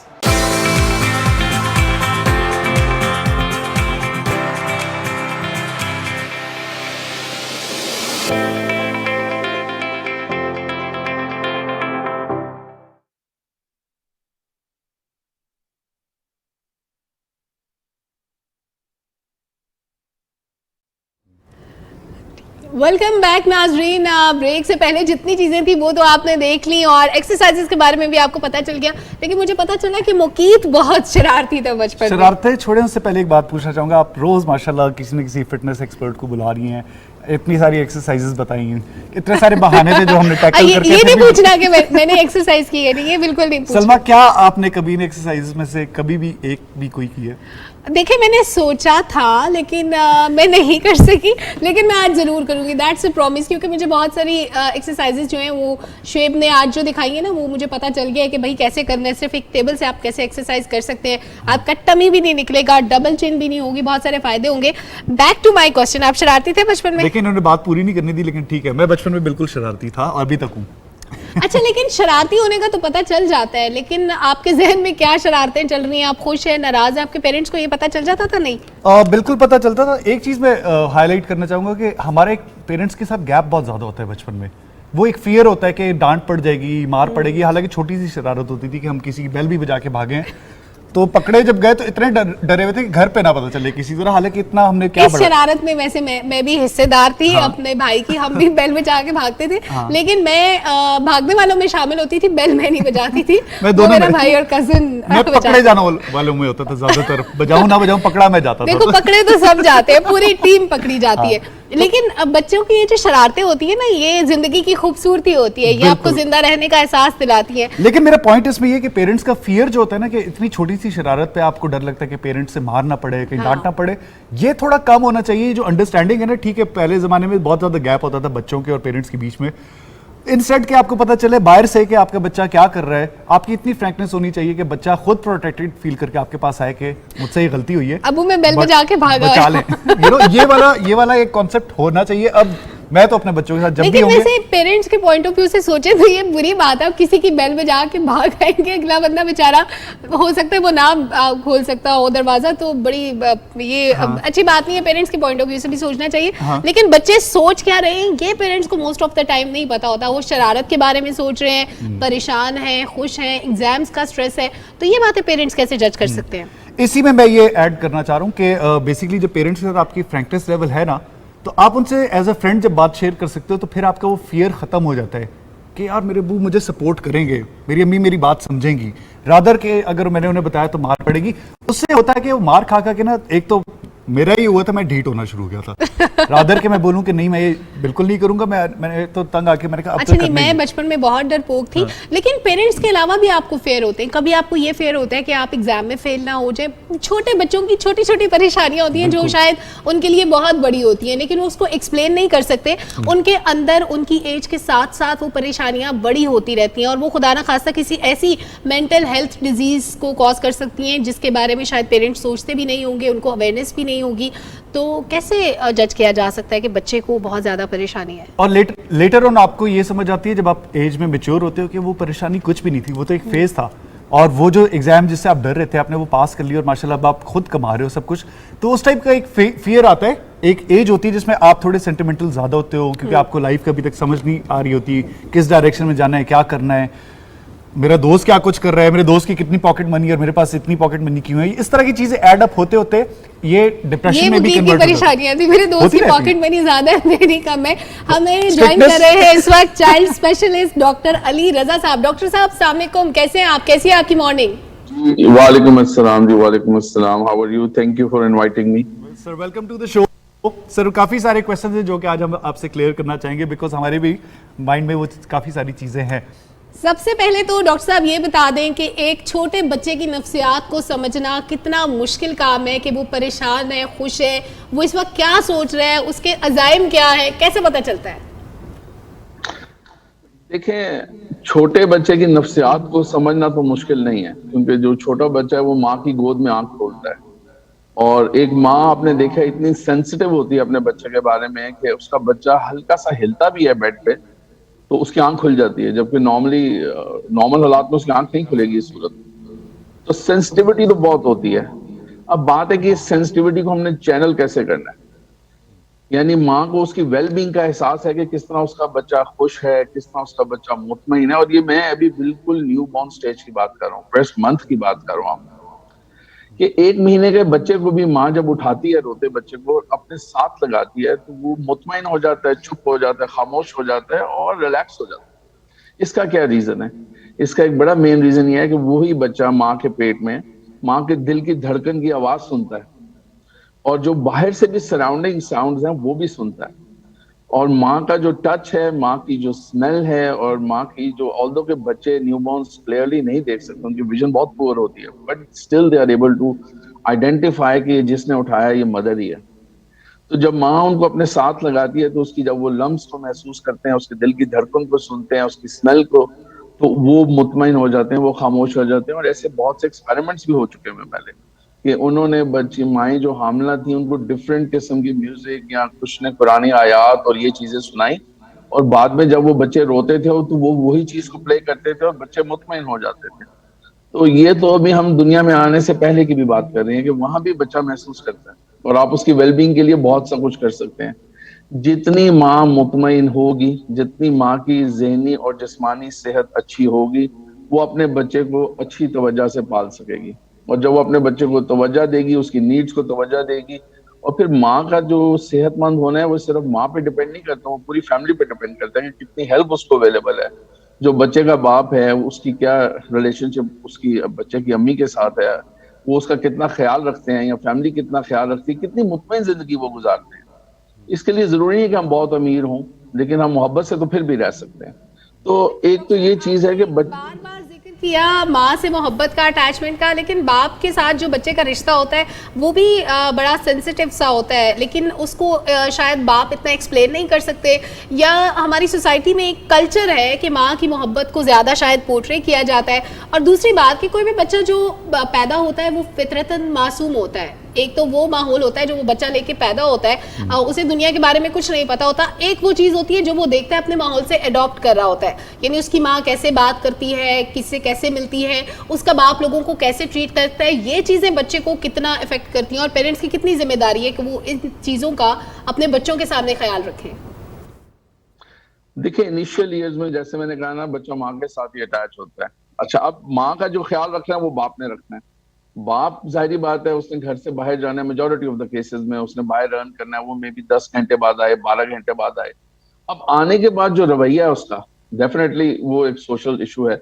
जितना घर में कंफर्टेबल माहौल होगा, इवन हम छोटे बच्चे के पास हम चीखें या जोर से आवाज निकालें, या हम सिर्फ कोई चीज ही जोर से दरवाजा बंद कर दें, तो बच्चा उससे भी डर जाता है। और अगर हम ये मुसलसल करते रहें, अगर एक छोटे बच्चे की इन्वायरमेंट मुसलसल नॉइजी है या मुसलसल स्ट्रेसफुल है, और जब वो रोता है और उसकी नीड्स को आंसर नहीं किया जाता, तो फिर वो यकीनन डिस्ट्रेस रहेगा और वो चिड़चिड़ा रहेगा, माँ भी चिड़चिड़ी रहेगी ऑब्वियसली। तो बाप का डेफिनेटली शुरू में तो रोल बहुत इनडायरेक्ट इस सेंस में है कि उसने घर के माहौल को रखना है, उसने माँ की सेहत का और माँ की जो जहनी सेहत है उसका भी ख्याल रखना है। तो डेफिनेटली उसका एक अच्छा असर पड़ेगा, क्योंकि बच्चे बाप की तरफ बाद में देखते हैं, जब वो खड़े हो रहे होते हैं, जब वो चल रहे होते हैं, जब वो मुआशरे में निकलते हैं, तब वो अपने बाप की तरफ देखते हैं। तो डेफिनेटली माँ बाप, फैमिली, बहन भाई, बुजुर्ग, दादा दादी, नाना नानी, जो भी हमारा अगर फैमिली स्ट्रक्चर है, उसमें हर एक का रोल मैटर इसलिए करता है कि बच्चा सबको देख रहा होता है। बच्चा is a very silent person. बच्चे की ऑब्जर्वेशन बहुत ज्यादा होती है। यही तो फर्क है जो हम मुख्तलिफ बच्चों में देखते हैं कि कोई बच्चा बहुत तमीजदार है, कोई बच्चा बड़ा एक्टिव है, कोई बच्चा बड़ा स्माइली है, कोई बच्चा बड़ा रूड है। उसका रीजन ही यही है कि वो अपनी एनवायरनमेंट से सीखते हैं। वेरी राइटली पॉइंटेड आउट, वो अपनी एनवायरनमेंट से सीखते हैं। तो अवेयरनेस बहुत अहम है, क्योंकि जो बच्चों की मेंटल हेल्थ है, it depends what does it mean actually. देखो बच्चा ग्रो कर रहा है ना, वो बड़ा हो रहा है, हम बड़े खुश होते हैं, बैठ गया, चल पड़ा, और हम कहते हैं डॉक्टर साहब इसके दांत कब निकलेंगे। लेकिन क्या कोई ये भी पूछता है कि जो इसकी जहनी नशोनुमा है वो कैसी है? हम ये हमारा कंसर्न जरूर आ जाता है कि बच्चा बोल रहा है कि नहीं बोल रहा है, बच्चा हमारी बात को समझ रहा है, लेकिन वो एक लफ्ज बोलता है अभी तक। तो लेकिन उसकी जो इमोशनल डेवलपमेंट है, उसकी जो सोशलाइजेशन की डेवलपमेंट है, उसकी जो इंटेलेक्चुअल डेवलपमेंट है, उस पर हमारा ध्यान नहीं होता। आजकल एक बहुत बड़ा मसला स्क्रीन का है। छोटे छोटे बच्चों को जब हम खाना खिलाते हैं या हम उन्हें कंफर्ट करना चाहते हैं तो मोबाइल स्क्रीन लगा देते हैं, कार्टून लगा देते हैं। खुदा न खास्ता फिर यही बच्चे बड़े होकर ऑटिज्म की तरफ चले जाते हैं, यही लर्निंग डिसेबिलिटीज की तरफ चले जाते हैं, इन्हीं में लैंग्वेज डिलेज आ जाते हैं, इन्हीं में सोशल इश्यूज आ जाते हैं, इन्हीं में हाइपर एक्टिविटी आ जाती है। तो ये तो जस्ट वन एग्जाम्पल। तो ज़हनी सेहत के लिए बच्चों की बहुत जरूरी है कि हम उन पर तवज्जो दें, उनकी नीड्स को राइट टाइम पे आंसर करें। देखिए हम सब कुछ नहीं खरीद के ला के दे सकते अपने बच्चों को, लेकिन हम एक पोलाइट आंसर दे सकते हैं। हम उनको वो तमाम चीजें दे सकते हैं जिसमें मोहब्बत है, केयर है, टाइम है, उनको सुनना है, उनकी बात का जवाब देना है, और उनके सामने हमें वो होना चाहिए जो हम उनसे एक्सपेक्ट करते हैं कि वो बड़े होकर क्या बनेंगे। हम ये तो चाहते हैं हमारा बच्चा झूठ ना बोले ऑनेस्टली, लेकिन हम ये नहीं देखते कि हम खुद झूठ बोल रहे हैं। तो ये चीज बड़ी अहम है कि हम बच्चों के रोल मॉडल तो सबसे पहले पेरेंट्स हैं। तो हमें अपने ऊपर तवज्जो देनी है सबसे पहले, क्योंकि हम जो हैं वही हमारे बच्चे बनेंगे। और मेंटल हेल्थ इसलिए इंपॉर्टेंट है कि जब तक वो developmentally, emotionally, cognitively, intellectually, socially capable नहीं होंगे तो अच्छा सोच भी नहीं सकेंगे, अच्छा फैसला भी नहीं कर सकेंगे, कॉन्फिडेंस भी नहीं आएगा, और फिर उनके एक्शंस में वो चीज करना चाहूंगा, सॉरी टू कट यू, एक चीज पॉइंट आउट करना चाहूंगा कि बच्चों को बचपन से लेके टीनेज तक बहुत ज्यादा प्यार मिलता है। उसके बाद एक पॉइंट आता है जहां पेरेंट्स को स्ट्रिक्ट होना पड़ता है, क्योंकि जब टीनेज हिट करते हैं बच्चे तो वो डेफिनेटली उन्हें जब दुनिया का एक्सपोजर होता है तो पेरेंट्स से थोड़े सीक्रेटिव होना शुरू हो जाते हैं, और वो एक गैप आता है उसमें बच्चे की मेंटल हेल्थ को अंडरस्टैंड करना कि वो मेंटली खुश है कि नहीं है, वो क्या कर रहा है, उसकी एक्टिविटीज क्या है, वो एक गैप आता है। इसे किस तरह पूरा किया जा सकता है? क्योंकि वर्ल्ड ओवर देखा जा रहा है कि टीनेज पे जब बच्चों को स्ट्रिक्टनेस की जाती है तो या तो वो बहुत ढीठ हो जाते हैं, बिल्कुल संवर जाते हैं। तो मेंटल हेल्थ का उनका उस वक्त जानना किस तरह हमें पता चल सकता है पेरेंट्स को? देखिए हर चीज की एक बुनियाद होती है। आपकी इमारत की बुनियाद अगर मजबूत है तो आपकी इमारत भी मजबूत होगी। अगर हम इन चीजों के बारे में देखें, बहुत से पेरेंट्स आपको शिकायत ही उस एज में करते हैं जब बच्चे स्कूल गोइंग और बड़े होते हैं, and they become stubborn, they become जिद्दी, एंड वो एक जिद के पीछे 2-2, 3-3 दिन माँ बाप से बात नहीं करते, रोते रहते हैं। इसका क्या रीजन है? इसका रीजन यही है कि हम जब अर्ली ईयर्स में होते हैं वो बच्चा होता है, और जब वो कोई भी बात करता है तो हम अपनी मर्जी की बात एक्सेप्ट कर लेते हैं, और जो हमारी मर्जी की बात नहीं होती उसके ऊपर हम उसको कॉल दे देते हैं कि भाईजान खामोश, यू डोंट नो यू। हम बच्चों को बच्चा समझते हैं। आपको पता है बच्चे बच्चे क्यों हैं और हम बच्चे क्यों नहीं हैं? बच्चे इसलिए बच्चे हैं कि उनमें फैसला करने की सलाहियत नहीं है, शऊर नहीं है, उन्हें अच्छे बुरे का नहीं पता होता, उन्हें नुकसान और फायदे की चीज का नहीं। आप उनसे 5000 का नोट ले सकते हैं और 10 रुपीज का दे दें उस पर कार्टून बना के, तो बच्चा आपसे 10 रुपीज का कार्टून वाला नोट ले लेगा, इसीलिए उसको बच्चा कहते हैं। अब हम बड़े भी जब कोई ऐसी हरकत करते हैं, लोग कहते हैं क्या बचगाना बात कर दी आपने, क्योंकि वो हमसे एक्सपेक्ट नहीं करते। तो जो बड़ी अहम चीज है वो ये है कि जब आप बच्चे को बच्चा समझ रहे हैं तो उसको अपने रिस्पॉन्स देना। वो उतना बच्चा नहीं है, टू बी ऑनेस्ट, वो बड़े समझदार होते हैं, वो हर चीज आपसे लर्न कर रहे हैं। अब ये जब टीन एज में डॉक्टर साहब बिल्कुल आपने बहुत अच्छी अच्छी चीजें हमें बता दी हैं। बहुत से जहन में सवालात हैं लेकिन वक्त की किल्लत है। मेरा ख्याल है आपने इतनी डिटेल से हमें समझा दिया कि बच्चों की नफ्सियात को समझना कितना ज़रूरी होता है, और वो बच्चे जो 3-3 दिन खाना नहीं खाते उनको कैसे अंडरस्टैंड करना होता है। तो डॉक्टर साहब आखिर में अगर आप एक छोटा मैसेज अगर देना चाहें उन लोगों के लिए जो अपने बच्चों से इतना ज़्यादा इंटरेक्ट नहीं करते, कार्टून लगा के पकड़ा देते हैं कि चलो बेटा खेलो, हमें तंग नहीं करो, तो उन पेरेंट्स को क्या करना चाहिए? देखें बात यह है कि जो हम पहले बात कर रहे थे उसी के कॉन्टेक्स्ट में मैं इसको कंप्लीट कर दूंगा कि जब हम टीन एज में आते हैं तो बच्चे जब हमसे डिमांड करने लगते हैं तो फिर हमें ये पेशेंस होनी चाहिए, क्योंकि अब हम उन्हें बच्चा करके दबा नहीं सकते और हम उन्हें दबाने की कोशिश करते हैं और यहीं से कॉन्फ्लिक्ट होता है। तो अपने बच्चों के साथ एक ऐसी रिलेशनशिप बनाएं जिसके अंदर आप उनके साथ राब्ते में रहें, उन्हें एनकरेज करें। मैं आपको एक छोटी सी मिसाल दे दूंगा क्विकली। मैंने अपने बेटे से कहा जब वो बड़ा हो रहा था, मैंने कहा आपने मुझसे झूठ नहीं बोलना।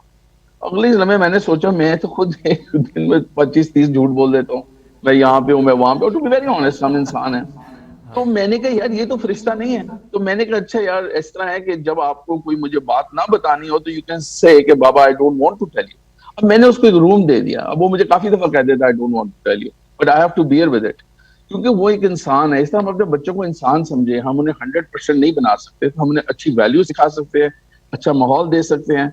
बचपन में स्क्रीन और हमारे घर का माहौल बहुत अहम है। How the way we talk with each other, the way we deal with each other. और यही बच्चे जब बड़े स्कूल में जाते हैं तो टीचर्स का बड़ा अहम रोल है कि टीचर्स को हमें अवेयरनेस देनी चाहिए कि उन्होंने बच्चों को कैसे आइडेंटिफाई करना है, कौन सा बच्चा स्ट्रेस में है, उसकी फैमिली के हालात कैसे हैं, ताकि हम उसको देयर एंड देन आइडेंटिफाई करके काउंसिल कर सके। तो अच्छे स्कूल्स में काउंसलर्स भी होने चाहिए, यूनिवर्सिटीज में, कॉलेजेस में, पेरेंट्स में अवेयरनेस होनी चाहिए, टीचर्स में अवेयरनेस होनी चाहिए। और सब कुछ पढ़ाई नहीं है, टू बी वेरी ऑनेस्ट मैं बताऊं, क्योंकि मैं ये सोचता हूँ कि हमने पढ़ाई पे इतना जोर दे दिया, स्कूल एकेडमिक्स, बच्चे उस प्रेशर में दब गए, उनकी पर्सनालिटीज खत्म हो गई है। ये जिन्होंने बुक्स लिखी थी वो किसी स्कूल में नहीं जाते थे, उन्होंने लर्न किया मुआशरे से, उन्होंने लर्न किया एनवायरनमेंट से, फिर उन्होंने बुक्स लिखी।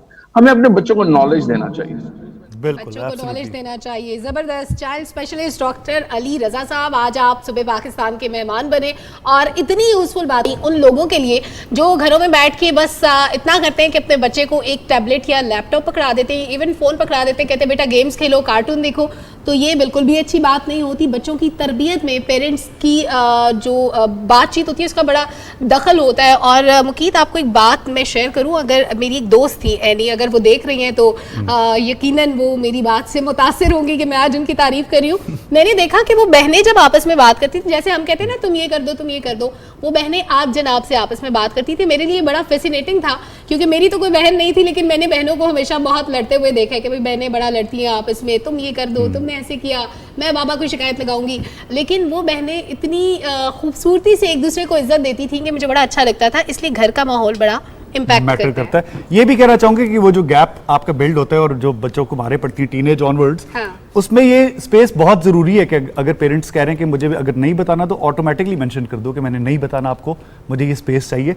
एटलीस्ट उससे आपको ये तो आइडिया होगा कि डिस्ट्रेस में है, इसके माइंड में कुछ चल रहा है फिलहाल, कोई तो स्ट्रेस है। अगर आप नहीं तो उसका कोई फ्रेंड ही बुला के आप उसके हेल्प आउट कर सकते हैं, थोड़ा सा उसे डाइवर्ट कर दें उसके माइंड को कि देखो इतना कोई मसला नहीं है। मुझे याद है मैथ्स का जब भी एग्जाम होता था तो मैं फुल तैयारी करके प्रैक्टिस करके बैठा होता था, लेकिन जब फाइनल डे आता था ना तो मेरे ट्यूटर मुझे कहते थे अच्छा ये करो, तो मुझसे बेसिक सवाल खराब होते थे। एक सवाल खराब होने से मैं इतना डिस्ट्रेस हो जाता था कि मैं कहता था किस तरह ही पेपर करूंगा।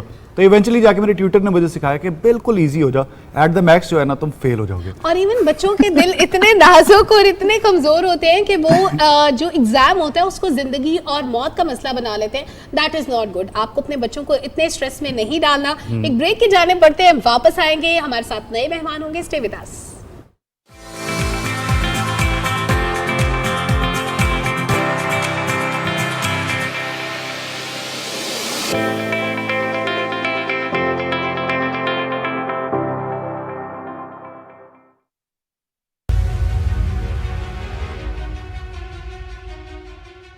बैनुल-अक़वामी मजहबी आज़ादी के बारे में अमरीकी कमीशन ने भारतीय हुकूमत के मुसलमानों, ईसाइयों, सिखों और दीगर अक़लियतों के खिलाफ इक़दामात की मज़म्मत की है।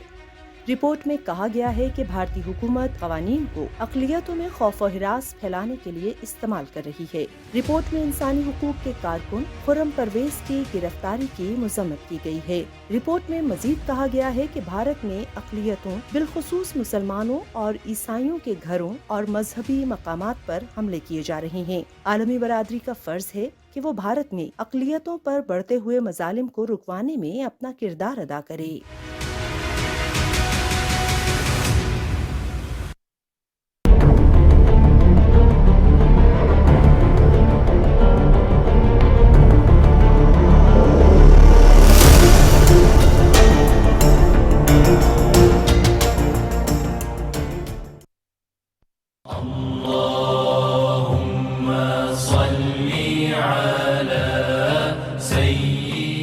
हज़रत अबू हुरैरा रज़ी अल्लाह ताला अन्हु से रिवायत है कि रसूल अकरम सल्लल्लाहु अलैहि वसल्लम ने फरमाया, बदगुमानी से बचते रहो, क्योंकि बदगुमानी सबसे झूठी बात है, और लोगों के राजों की कुरेद न किया करो, और न लोगों की निजी गुफ्तगू को कान लगाकर सुनो। आपस में दुश्मनी पैदा न करो, बल्कि भाई भाई बनकर रहो।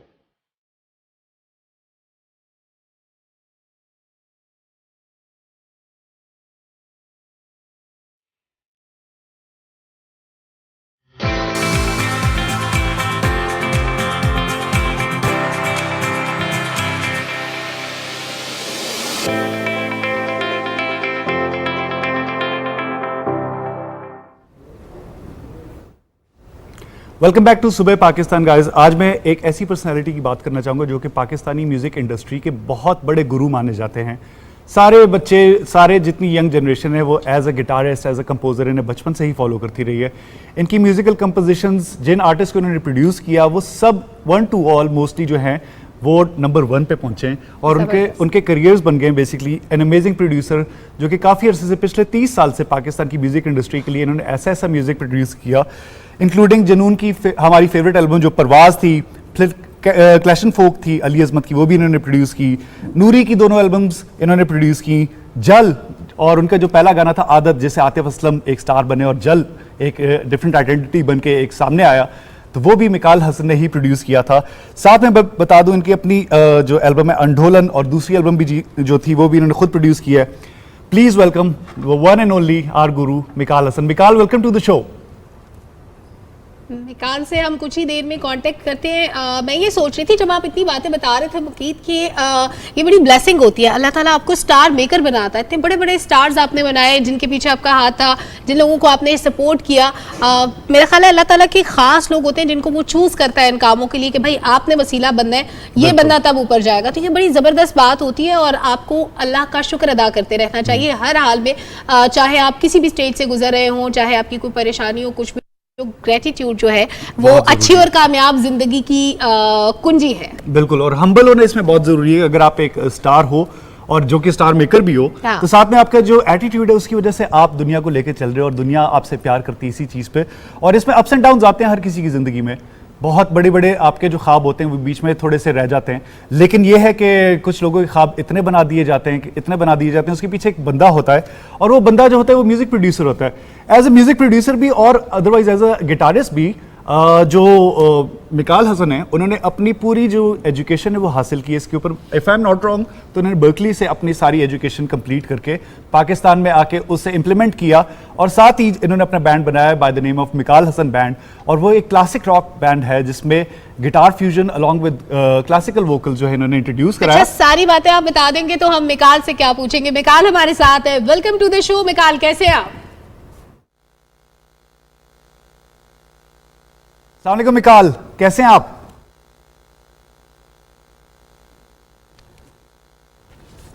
मिकाल की ऑडियो में कोई प्रॉब्लम आ रही है, लेकिन हम फिर से कनेक्ट करेंगे और तब तक मैं थोड़ी और गपशप लगा लूं। बाकी बातें हम बता दें जितनी बातें रह गई है। मिकाल, आप अपना काइंडली माइक चेक कर लें, अगर वो तो बंद नहीं है, कहीं म्यूट हुआ हुआ है।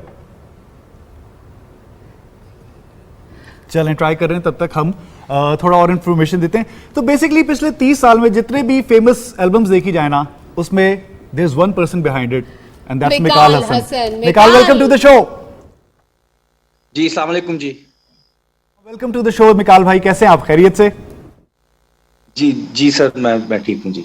मिकाल, आप पूरी इंडस्ट्री के लिए एक बहुत बड़ी इंस्पिरेशन है। सारे आपको मानते हैं, सब आपके दोस्त हैं, सब आपके बारे में अच्छी बात करते हैं जब भी सुनने को मिलता है, और जब आपकी म्यूजिक की बात आती है तो सबकी उनके साथ मेमोरीज हैं। आपके साथ रिसेंटली एक थोड़ा सा हादसा हुआ, विच इज मुझे लगता है कि अल्लाह मियां ने शायद आपको एक अपग्रेड का मौका दिया है। और थोड़ा सा मेंशन करता चलूं कि मिकाल हसन का जो स्टूडियो था उसमें बेसिकली शॉर्ट सर्किट हुआ और पूरे स्टूडियो को आग लगी। बहुत बड़ा नुकसान हुआ है, लेकिन ऑन लाइटर नोट मुझे ये लगता है कि मे बी अल्लाह मियां ने मिकाल हसन को और फर्दर अपग्रेड करने के लिए ये एक वाकया हुआ है। इम्तिहान है छोटा सा। हाँ, तो मिकाल थोड़ा सा हमें बताएंगे अपने स्टूडियो के बारे में कि व्हाट हैपेंड देयर। सर, ये बेसिकली इलेक्ट्रिकल शॉर्ट सर्किटिंग थी, इलेक्ट्रिकल फायर थी, और इसने बहुत जल्दी बड़ी शिद्दत पकड़ी और बहुत सारी स्मोक, और बिल्कुल आप यकीन मानिए इतनी थिक स्मोक, उसमें ना आप ब्रीथ कर सकते थे, ना आपको कुछ नजर आता है। और ये शाम 5:15 बजे थर्सडे 30 जून को स्टार्ट हुई थी। और जो ताज्जुब की बात है वो ये कि मैं साथ वाले कमरे में प्रैक्टिस कर रहा था जब मैंने देखा कि धुआं निकलना शुरू हुआ सामने वाले कमरे से। इतना टाइम में कि मैंने बस अपना इंस्ट्रूमेंट नीचे रखा और मैं वो कमरे से बाहर निकल के दूसरे कमरे की तरफ जा रहा था, तो वो थिक स्मोक निकलना शुरू हो गई थी। और हम लोगों ने कोशिश किया कि उसको फायर एक्सटिंग्विशर के साथ मैनेज कर सके, लेकिन इलेक्ट्रिकल फायर जैसे कि आपको मालूम होगा रेत के साथ उसको पोर्ट आउट किया जाता है, वो जो नॉर्मल फायर एक्सटिंग्विशर उससे काम नहीं करता जी। तो मेरी आंखों के सामने यकीन मानिएगा मेरी 30 साल की मेहनत और इतनी सारी मेमोरीज और इतने सारे लोगों का काम, 30 साल की एफर्ट जो है वो मेरी आंखों के सामने आग उसको लगी। स्टैंड मिकाल, लेकिन आपने बिल्कुल परेशान नहीं होना। ये छोटे छोटे नशेबो फराज जिंदगी की खूबसूरती हैं, और जो अल्लाह ताला एक बार आपको नवाजने पे कुदरत रखता है वो बार बार भी नवाज सकता है। और मुझे ये लगता है कि अल्लाह ने आपको एक और अपग्रेड का मौका दिया ऑन द पॉजिटिव साइड। जितने सारे आपके दोस्त हैं वो रीयूनाइट हुए हैं, फवाद खान, अरीब अजहर, नेम एनीबॉडी जिसे आपने प्रोड्यूस किया और नहीं भी प्रोड्यूस किया, तो एज एन इंस्पिरेशन वो आपके साथ खड़े हैं और उसके लिए सारे दोस्तों ने मिलके एक पूरी एक रेवोल्यूशन शुरू किया है। प्लीज उसके बारे में हमें थोड़ा बताएंगे कि what is that all about. देखें, इसमें पता है थोड़ा सा ये कि जो लोग यहाँ से गुजरे उन्होंने बड़ा अच्छा टाइम देखा और माशाल्लाह तरक्की की तरफ सारे गए, और उनकी एक मेमोरी है, एक उनकी इमोशनल अटैचमेंट है मेरे साथ भी, उस जगह के साथ भी। तो बहुत प्यार दिया लोगों ने। सारे जो मेरे फ्रेंड्स हैं, कुछ तो ऐसे लोग जब बिजी हो जाते टाइम भी नहीं रहता, लेकिन इन्होंने हमेशा मेरे लिए टाइम निकाला है। फवाद ने, अहमद अली भट्ट ने, अली अजमत ने, अरीब ने, इतने लोग हैं। मैं बहुत उनका शुक्रगुजार हूँ कि उन्होंने इतने मुश्किल वक्त में मेरे साथ मेरा साथ दिया, और मुझे पूरी उम्मीद है कि सब आवाम की दुआ के साथ हम लोग इसको दोबारा बनाएंगे। पिछले चंद सालों में हम लोग कम्युनिटी वर्क भी कर रहे थे, जिसमें हम जो अननोन आर्टिस्ट हैं उनको इनवाइट करते थे, उनको रिकॉर्ड करते थे और उनके लिए कोलैबोरेशंस ढूंढते थे। तो ये स्टूडियो की अहमियत सिर्फ स्टार्स के लिए नहीं है, लेकिन अननोन्स के लिए भी है, जिनके लिए ये एक रिसोर्स थी और एक उनके लिए एक मीटिंग पॉइंट था जहां वो अपना म्यूजिक और अपने आइडियाज शेयर कर सकते थे। तो बहुत कम ऐसी इंस्टीट्यूट्स रह गई जहां गरीब म्यूजिशियंस जाके अपना म्यूजिक रिकॉर्ड कर सकते हैं, और हम उनको चार्ज भी नहीं करते थे। उनके साथ इनफैक्ट हम प्रोजेक्ट क्रिएट कर रहे थे। तो ये सारी कम्युनिटी के लिए एक जरूरी चीज है कि ऐसी इंस्टीट्यूट्स हों। जिस वक्त ये हादसा हुआ, इस दौरान आपकी कोई एल्बम्स पे काम भी चल रहा था? आपके कुछ ऐसे प्लान्स थे जो अधूरे रह गए? जी, एक बहुत खूबसूरत म्यूजिक सीरीज थी जो कि मैंने देसी म्यूजिक के ऊपर रिकॉर्ड की हुई थी, वो चल रही थी। और मेरे अपने कोई जाती सॉन्ग्स थे जिन पे हम काम कर रहे थे, कोई कुछ क्लाइंट्स का काम भी था। तो वो सारा मटेरियल जो है, थैंकफुली वो सीरीज का मेरे पास बैकअप था, लेकिन बकाया सारा मटेरियल जो है जी वो आग में बिल्कुल वो फन्ना हो गया। मिकाल, मैं ये बात करना चाहूंगा कि सारे म्यूजिशियंस ने मिलकर एक आपके साथ एक रेवोल्यूशन स्टार्ट किया, और वो ये है कि सारे फंड कर रहे हैं जो मिकाल हसन का नया स्टूडियो बनने वाला है। इंशाल्लाह आगे की बात करते हैं, तो जो नया स्टूडियो बनने वाला है उसमें सारे दोस्तों ने जो जितनी आपकी जेब अलाउ करती है उतना फंड करना शुरू किया स्टूडियो को, क्योंकि सारे चाहते हैं जो पिछले 30 साल में जो म्यूजिक बना है पाकिस्तान में वो अगले 30 साल भी चलता रहे और उसी टाइप की प्रोडक्शन चलती रहे। तो आपका इसके बारे में क्या ख्याल है? इन टफ टाइम्स में सारे म्यूजिशियंस जो है आपके साथ एक ही जगह पर रीयूनाइट हो गए, उसके बारे में, गो फंड मी के बारे में थोड़ा सा हमें बताएंगे। जी, गो फंड मी कैंपेन मेरे ही एक बहुत करीबी दोस्त है, उन्होंने इस्टेब्लिश किया ताकि हम स्टूडियो को रीबिल्ड कर सकें। और उस कैंपेन पे क्योंकि बाहर से भी लोग हैं जो हमारे साथ जिनका एक ताल्लुक है या एक अटैचमेंट है, एक तो वो लोग कंट्रीब्यूट कर सकते हैं जो बाहर बैठे हैं, और जो लोकल उस पे गो फंड मी कैंपेन पे लोकल मीन्स ऑफ डोनेशन भी, अगर आप इजी पैसा से सपोर्ट करने मांगते हैं, जैज कैश से, या आप वेस्टर्न यूनियन करने मांगते हैं, मनी ग्राम, वो सारे रिसोर्सेज वहाँ दिए हुए हैं ताकि अगर कोई locally with in Pakistan support करना चाहे उनके पास भी लिंक हो, और जो इंटरनेशनली करना चाह रहे हैं उनके पास भी लिंक हो। बिल्कुल सही। तो बिकाल, अगर लेट्स से हमारे दोस्तों ने और हम सब ने कंट्रीब्यूट करना है तो हम कहाँ जाके उस लिंक पे क्लिक कर सकते हैं? कहाँ अवेलेबल है कि अगर हम चाहें कि ऐसा म्यूजिक हमने जिंदगी भर सुनना है तो कहाँ जाके कंट्रीब्यूट करें इसके लिए? जी, उसका पेज बना हुआ है, आप फेसबुक पे मेरे प्रोफाइल से भी वो गो फंड मी कैंपेन लोकेट कर सकते हैं। और अगर आप गो फंड मी के पेज पे जाएंगे और रीबिल्ड DFS का आप टाइप इन करेंगे तो आपको वो कैंपेन उस पर मिल जाएगी। तो उसी पेज पे सारी इंफॉर्मेशन है, गो फंड मी की भी और लोकल सोर्सेज ऑफ डोनेशन की भी। बिल्कुल ठीक है मिकाल, ये अप्स एंड डाउन जिंदगी का हिस्सा होती हैं, लेकिन आई थिंक एक दफ़ा जब डाउनर है तो उसके बाद कुछ बेहतर ही आता है, कुछ अपर भी आता है। तो आपने बिल्कुल इसके ऊपर सैड नहीं होना। मतलब ठीक है, आपका एक बेबी प्रोजेक्ट था, एक ड्रीम स्टूडियो था जो आपने माशाल्लाह इतनी मेहनत कर करके, एक दिन में नहीं टाइम लगता है वो बनाते बनाते उसे इतना मैच्योर किया। बट इंशाल्लाह जो आप नेक्स्ट करेंगे, मुझे पता है कि अब आप अपना ड्रीम प्रोजेक्ट ही बनाएंगे वहाँ पे, इंशाल्लाह सर। ये भी बता दें हमारे व्यूअर्स को जो जाहिर है आपकी नई एल्बम का, नए सॉन्ग्स का, नए स्टार्स का इंतजार कर रहे होंगे जिनको आप बनाएंगे, तो हमारे नाज़रीन के साथ शेयर कर दें कि अभी आप काम किस तरह से कर रहे हैं, क्योंकि आपका स्टूडियो जल गया, तो किस तरह से आप अपनी प्रैक्टिस करते हैं, या वो लोग जिनके प्रोजेक्ट्स चल रहे थे उनको कैसे आप काम करते हैं उन पर? अभी तो मैडम बिल्कुल हम कुछ नहीं कर सकते, क्योंकि वो सारा एरिया डैमेज्ड है।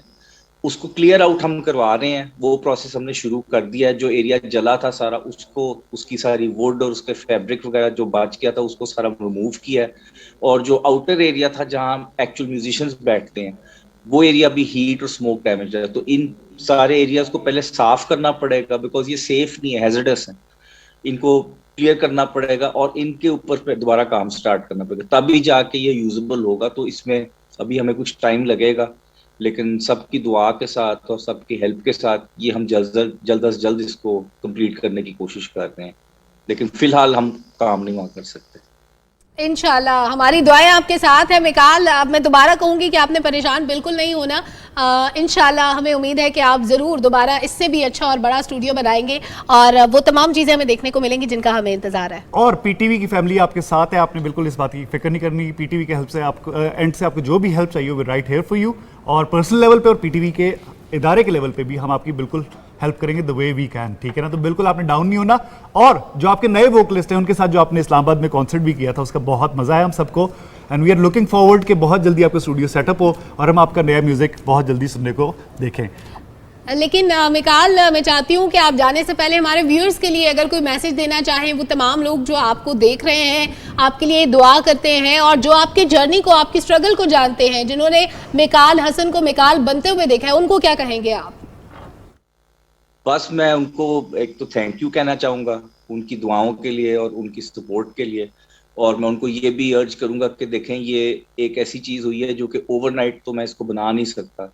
ये एक सस्टेन्ड प्रोसेस होगी। तो प्लीज़ आप लोग मेरे साथ रहिएगा और मुझे प्लीज़ सपोर्ट करें, बिकॉज ये एक ऐसी चीज़ है जो कि इसमें बहुत सारे लोगों की एक मेहनत और खून पसीना है और इसको दोबारा we have to create it. आप लोगों की हेल्प के साथ ही हम कर सकते हैं। अकेला आदमी तो आपको पता है कुछ नहीं कर सकता, लेकिन जब सारी आवाम साथ हो तो कुछ भी पॉसिबल होता है।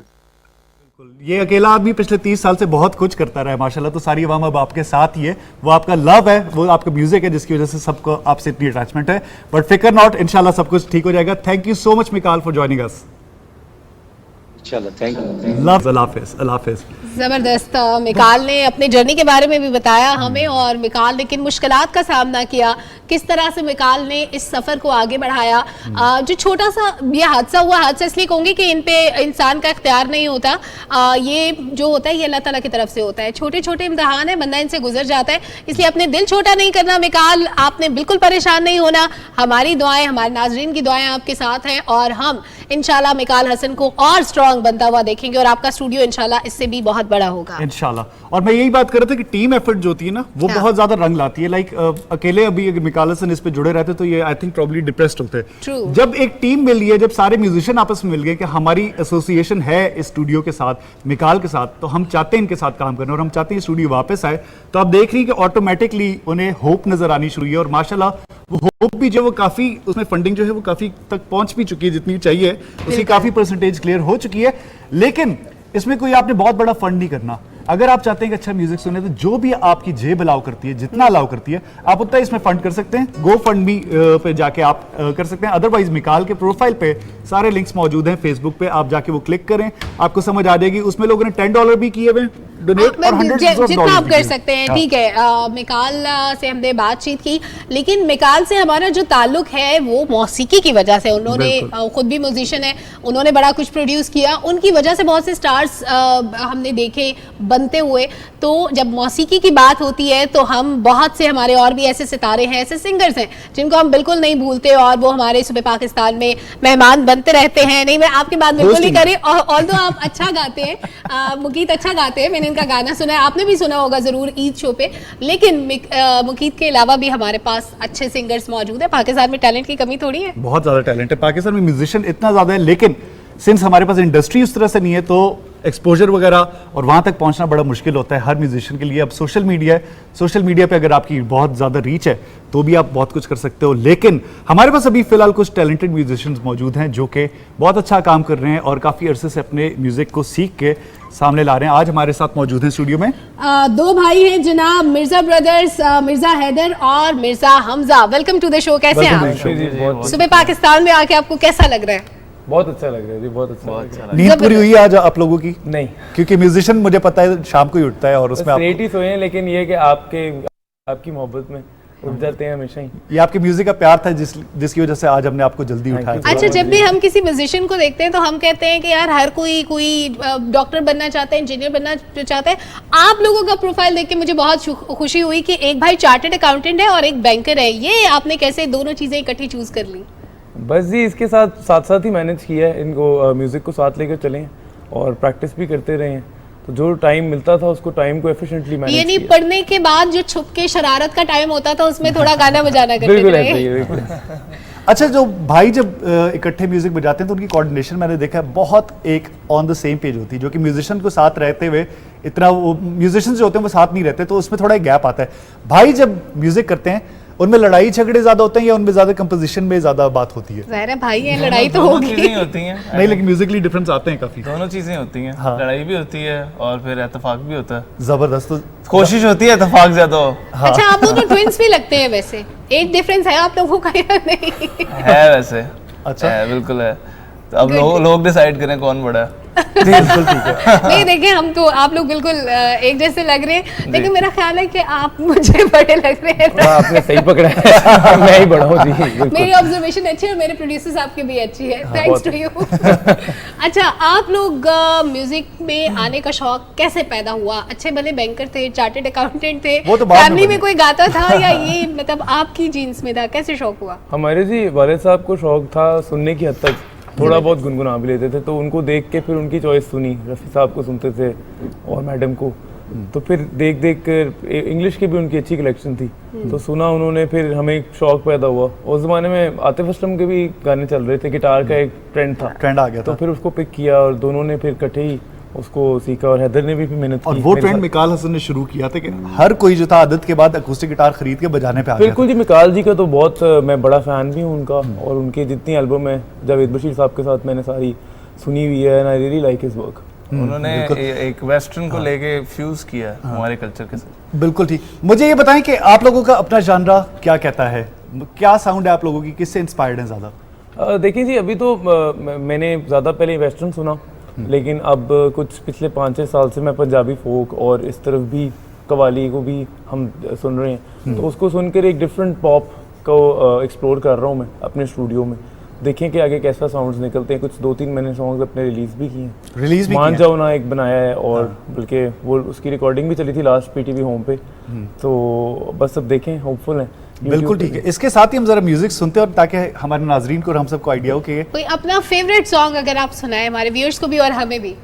एक मैडम जी का है, सजना रात तेरी तक तक, तो वो मैं पेश करता हूँ। बिल्कुल जरूर जी, गिटार पे। सजना रात तेरा तक तक हारिया, दिल दे मैं बूहे खोले नदियाँ बारियाँ। सजना रात तेरा तक तक हारिया, दिल दे मैं बूहे खोले नदियाँ बारियाँ।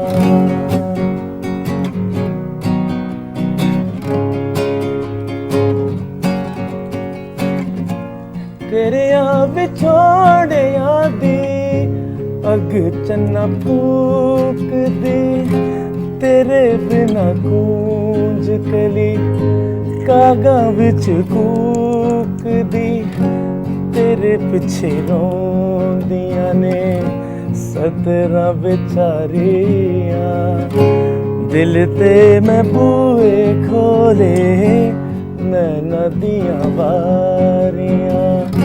सजना रात तेरा तक तक हारिया, दिल ते मैं बूहे खोले नदियाँ जबरदस्त, Very वेरी nice. नाइस। तो गाना सीखा कहाँ से आप दोनों ने? गले से सिर्फ गला काम नहीं आता, कोई सिखाने वाला भी चाहिए। हमारे मल्टीपल टीचर्स रहे हैं। असद सलाउद्दीन साहब हैं, मियाँ यूसुफ सल्ली के बड़े भाई, उनसे भी मैं सीखता रहा हूँ। और उसके बाद फिर हमारे एक उस्ताद जी आते हैं साथ वीकली, कभी कभी आ जाते हैं, तो उनके साथ तबले पे प्रैक्टिस हो जाती है, थोड़ी सी हारमोनियम पे होती है। तो उनका ये ख्याल है कि ये जो पुराने गाने हैं मैडम जी के हो गए, फोक सॉन्ग्स हैं, तो मुझे तो आइडिया नहीं था, तो पंजाबी के भी वो देते हैं समझ साथ साथ, तो वो मुझे पसंद आने लग गए हैं। अब मेरा है कि इनमें आगे मैं और प्रोग्रेस करूँ हैदर के साथ मिलकर। जी जी बिल्कुल, वो काफ़ी कलेक्शन है उनके पास, किशोर, रफ़ी और सारे, तो वो हमें करवाते रहते हैं। अच्छा, मुझे लगता है कि हैदर सिर्फ बड़े भाई की परमिशन से बोलते हैं, वैसे नहीं बोलते। और बीच में डिसएग्री भी करते थे कि नहीं, वो डिसएग्री नहीं, दाद दे रहे थे कि नहीं, लेकिन वो ऐसे लग रहा था कि नहीं, मैं नहीं मानता ये गाना। तो आप भी साथ गाते हैं? जी जी बिल्कुल गाते हैं, मैं भी आपको सुनाऊंगा अभी। तो खैर, अच्छा, आप इंतजार कर रहे हैं कि पहले बड़े भाई को मौका मिलना चाहिए, नहीं, ना? ये भी गाने में भी बिल्कुल थोड़ा सा सुनाएं। अदब एहतराम रखा जाता है। आप लोगों के 8-10 घंटे रोज रियाज के होते हैं? जैसे नॉर्मली हम देखते हैं सिंगर्स 8-10 घंटे तो रियाज करते इतना हैं। तो आजकल के इतना डिस्ट्रैक्शंस हैं, इतनी चीज़ें हैं कि इतना टाइम तो नहीं मिलता, लेकिन ये कि थोड़ा बहुत प्रैक्टिस चलती रहती है 2 to 3 आवर्स। अच्छा, इस एज में मतलब हमारा तो बहुत डिस्कनेक्शन था कि हमें कवाली भी नहीं समझ आती थी, मैडम नूरजहां भी उस एज में नहीं समझ आती थी। इवेंचुअली जाके कोक स्टूडियो ने थोड़ा हेल्प आउट किया कि बेस ड्रम्स आए, तो हमारा वो कनेक्शन बना उन कवालियों से, और ऐसे ऐसे म्यूजिक समझ आनी शुरू हुई।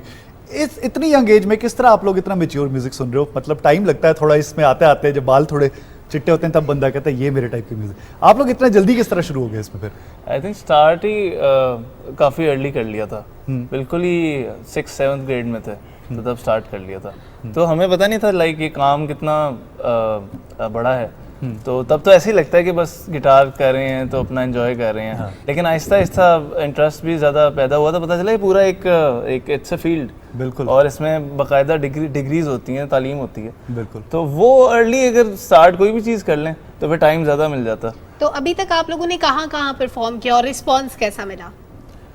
अभी हमने कॉन्सर्ट्स किए हैं डिफरेंट। खैर कोविड आने की वजह से ज़रा चीज़ें रुक गई थी, लेकिन हमने मरी में कॉन्सर्ट किया, वो बड़ा अच्छा हमारा एक्सपीरियंस था। और उससे ज़्यादा टाइम नहीं हुआ, क्योंकि आई ऑलवेज वांटेड के ज़रा पहाड़ों में बैठ के कोई इस तरह का कोई माहौल बने, तो वो बना जी, तो वो बहुत अच्छा लगा। और उसके अलावा लाहौर में तो खैर होते ही रहते हैं, डिफरेंट पैकेजेस में भी हुआ हमारा, और इस तरह मॉल्स में हुए, फिर कुछ प्राइवेट इवेंट्स भी हमने किए।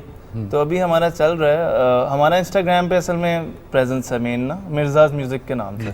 जी। अच्छा, दोस्त यार आपको कभी कहते हैं कि हमारा वलीमा है या इस तरह का कुछ फंक्शन है तो उसमें आओ और फ्री में बजाओ, इस टाइप के बहुत फेवर्स मांगी जाती हैं? दोस्त कभी पैसे नहीं देते। मुझे शादी में कहा गया था कि आप टीवी पे आते हैं ना, आप अनाउंस करते हैं, कमेंट्री करते हैं, हाँ प्लीज अनाउंस करते हैं कि खाना खुल गया और फ्री।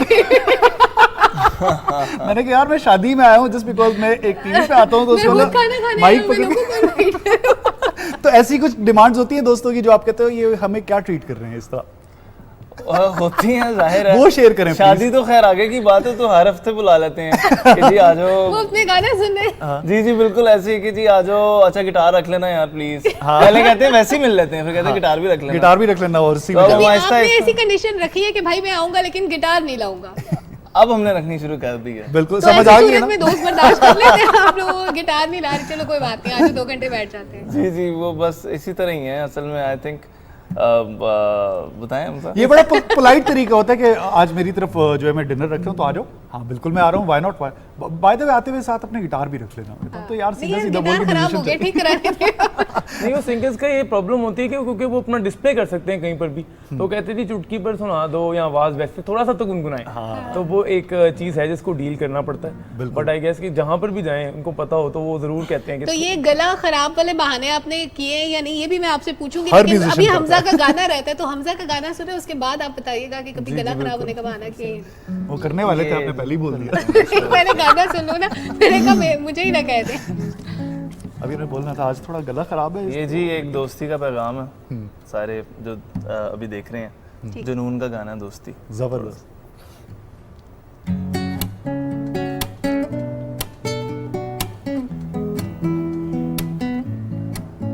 यारो यही दोस्ती है, किस्मत से जो मिली है, सब रंग चले चलते रहे हम सदा, ओ यारो यही दोस्ती है किस्मत से जो मिली है। सब संग चले सब रंग चले, चलते रहे हम सदा, टूटे ना कभी साथ ये, छूटे ना कभी हाथ ये, अपनी तो है यही दुआ। टूटे ना कभी साथ ये, छूटे ना कभी हाथ ये, अपनी तो है यही दुआ। ओ यारो यही दोस्ती है किस्मत से जो मिली है। सब संग चले सब रंग चले, चलते रहे हम सदा, यारो यही दोस्ती है किस्मत से जो मिली है। सब संग चले सब रंग चले, चलते रहे हम सदा। क्या क्या कहना है, क्या कहना है। और मैं देख रही थी कि बड़े भाई ने छोटे भाई का साथ दिया, लेकिन छोटे भाई ने साथ नहीं दिया गाने में। इनकी थोड़ी सी चॉइस डिफरेंट है, मेरी थोड़ी डिफरेंट है। हाँ। तो फिर वो हम ये जरा ज्यादा क्लासिकल टाइप भी गाते हैं। हाँ, लेकिन आपने भी उससे बहुत मजे का दोस्ती, एक बड़ा अपबीट गाना था जिसे आपने एक बड़ा मजे का अकॉस्टिक वर्जन में। जी मैंने अपना मैं करता रहता हूँ। तो बहुत जबरदस्त साउंड किया आपकी आवाज में भी, और जनरली आपके एज ए टीम भी बड़े मजे की साउंड कर रहे हो। मुझे ये बताइए, कंप्लीट बैंड है या आप दोनों ही परफॉर्म करते हो, मतलब ड्रमर बेसिस्ट वगैरह सब कुछ? हमारे होते हैं वो शोज पे, हम उनको साथ लेके आते जाते रहते हैं। जी जी जी, वो साथ हमारे प्रैक्टिस के अंदर होते हैं, कॉन्सर्ट्स वगैरह में। हाँ जी, वो हैं कुछ जिनके साथ हम स्टूडियो में भी काम करते हैं, तो उनको फिर हम बुला लेते हैं। जो मतलब परमानेंट नहीं है, सेशन प्लेयर्स हैं। बिल्कुल ठीक है। आजकल वैसे भी देखें तो ज्यादा सोलो आर्टिस्ट का जो है वो सीन बन चुका है कि सोलो आर्टिस्ट जो हैं वो ज्यादा फ्रंट पे आ रहे हैं, बैंड्स जो हैं वो टूटते जी, बैंड का कल्चर ज्यादा वो आते वसम का जो टाइम था, जल्द थे, ईपी, ये सारे बैंड से पहले जुनून, स्ट्रिंग्स, वो अब आहिस्ता आहिस्ता वो कम हो गया। इवन नूरी जो कि दो भाई थे, मैं नहीं एक्सपेक्ट करता था कि दे विल स्प्लिट अपार्ट, लेकिन वो भी आपस में टूट गए। हाँ, तो आप लोगों का तो ऐसा इरादा नहीं है, मुकीद का मतलब ये है अभी से भी कटी मैं पूछ रही। नहीं वो शादी के बाद मिड एज में जाके ना फिर कि यार बस इस म्यूजिक से बस होगी, अब ये म्यूजिक करना। दूसरा भाई कहता है ये नहीं करना भाई। तो इस तरह के कोई हालात तो नहीं है ना अभी तक? अभी तक तो नहीं, क्योंकि कॉम्पोजिशन जब कह रहे थे कि जो हमारी अपनी है उसमें तो हम लोगों की कोऑर्डिनेशन और सब कुछ हम इकट्ठे करते हैं। बट ये कि जो चॉइस है परफॉर्मेंस की, जिस तरह कवर्स करने, उसमें ये होता है कि फिर ये कहता है कि नहीं, मेरा ज़्यादा आजकल मैं पंजाबी पे फोकस कर रहा हूँ, तो हैदर ज़रा पॉप साइड पर है, बिल्कुल तो हम उस तरह की प्रैक्टिस करते रहते हैं, अपनी अपनी करते हैं। ऐसे भी होता है कि अगर एक कॉम्पोजिशन है, एक भाई को क्लासिकल पसंद है, एक को पॉप पसंद है, कि चलो एक गाने में दोनों को साथ देते हैं, मिक्स कर लेते हैं, हो जाता है सब। उसके लिए अपना अपना कमरा होता है, दोनों अपना अपना जाके बजाओ, कोई मसला नहीं, फटा थोड़ी है। लेकिन म्यूजिक ऐसी लैंग्वेज है कि इट ब्रिंग्स टुगेदर, मतलब कि जिस तरह कॉर्ड्स होती हैं या नोटेशन है, तो वो सब गानों की सेम सिमिलर ही होती है, तो वो स्ट्रक्चर से मतलब मैं इसके लिए प्ले कर सकता हूँ, मेरे लिए कर सकता है। बाकी एक गाना है नसीबो जी का, तो वो हैदर को ही बल्कि सारा, हालांकि वो it's not a guitar song, लेकिन हमने उसको इस पे गिटार पे कन्वर्ट करके वेस्टर्न थोड़े स्टाइल का आपको थोड़ा सा। अच्छा, अगर आप एक सवाल का जवाब एक वर्ड में दे दे तो उसके बाद नसीबो साहिबा को जो आपने गाना बताया वो ज़रूर आपसे सुनेंगे। और अब मैं ये पूछना चाहती कि आपके पेरेंट्स आपका जो म्यूजिक जर्नी था उसमें कितने सपोर्टिव थे? शुरू में नहीं थे, और बाद में मान गए कि चलो ठीक है, अब इन्होंने कौन सा रह जाना है। उनका बाज नहीं आना है। एडिक्शन है, एक दफा आपको लड़ गई तो लड़ गई बेसिकली। दे हैव ट्राइड के मतलब शुरू में तोड़ने छोड़ने की भी इंस्ट्रूमेंट्स कोशिश की, क्योंकि पढ़ाई इफेक्ट होती थी। फिर उन्होंने प्रोफेशनल्स बन गए, तो उनका इनका शौक है, और फिर वो अब एक होता है सरेंडर कर लेते हैं, फिर उन्होंने सरेंडर किया। चले अब वक्त की किल्लत है, क्योंकि हम अपने व्यूअर्स को आज कहेंगे कि खुदा हाफिज, हम छोड़ते हैं जनाब अपने मेहमानों पे, मेरी और मुकीद की तरफ से अल्लाह हाफिज, लेकिन जाते जाते हम नसीबो लाल का वो गाना जरूर सुनेंगे जिसका भी इन्होंने जिक्र किया।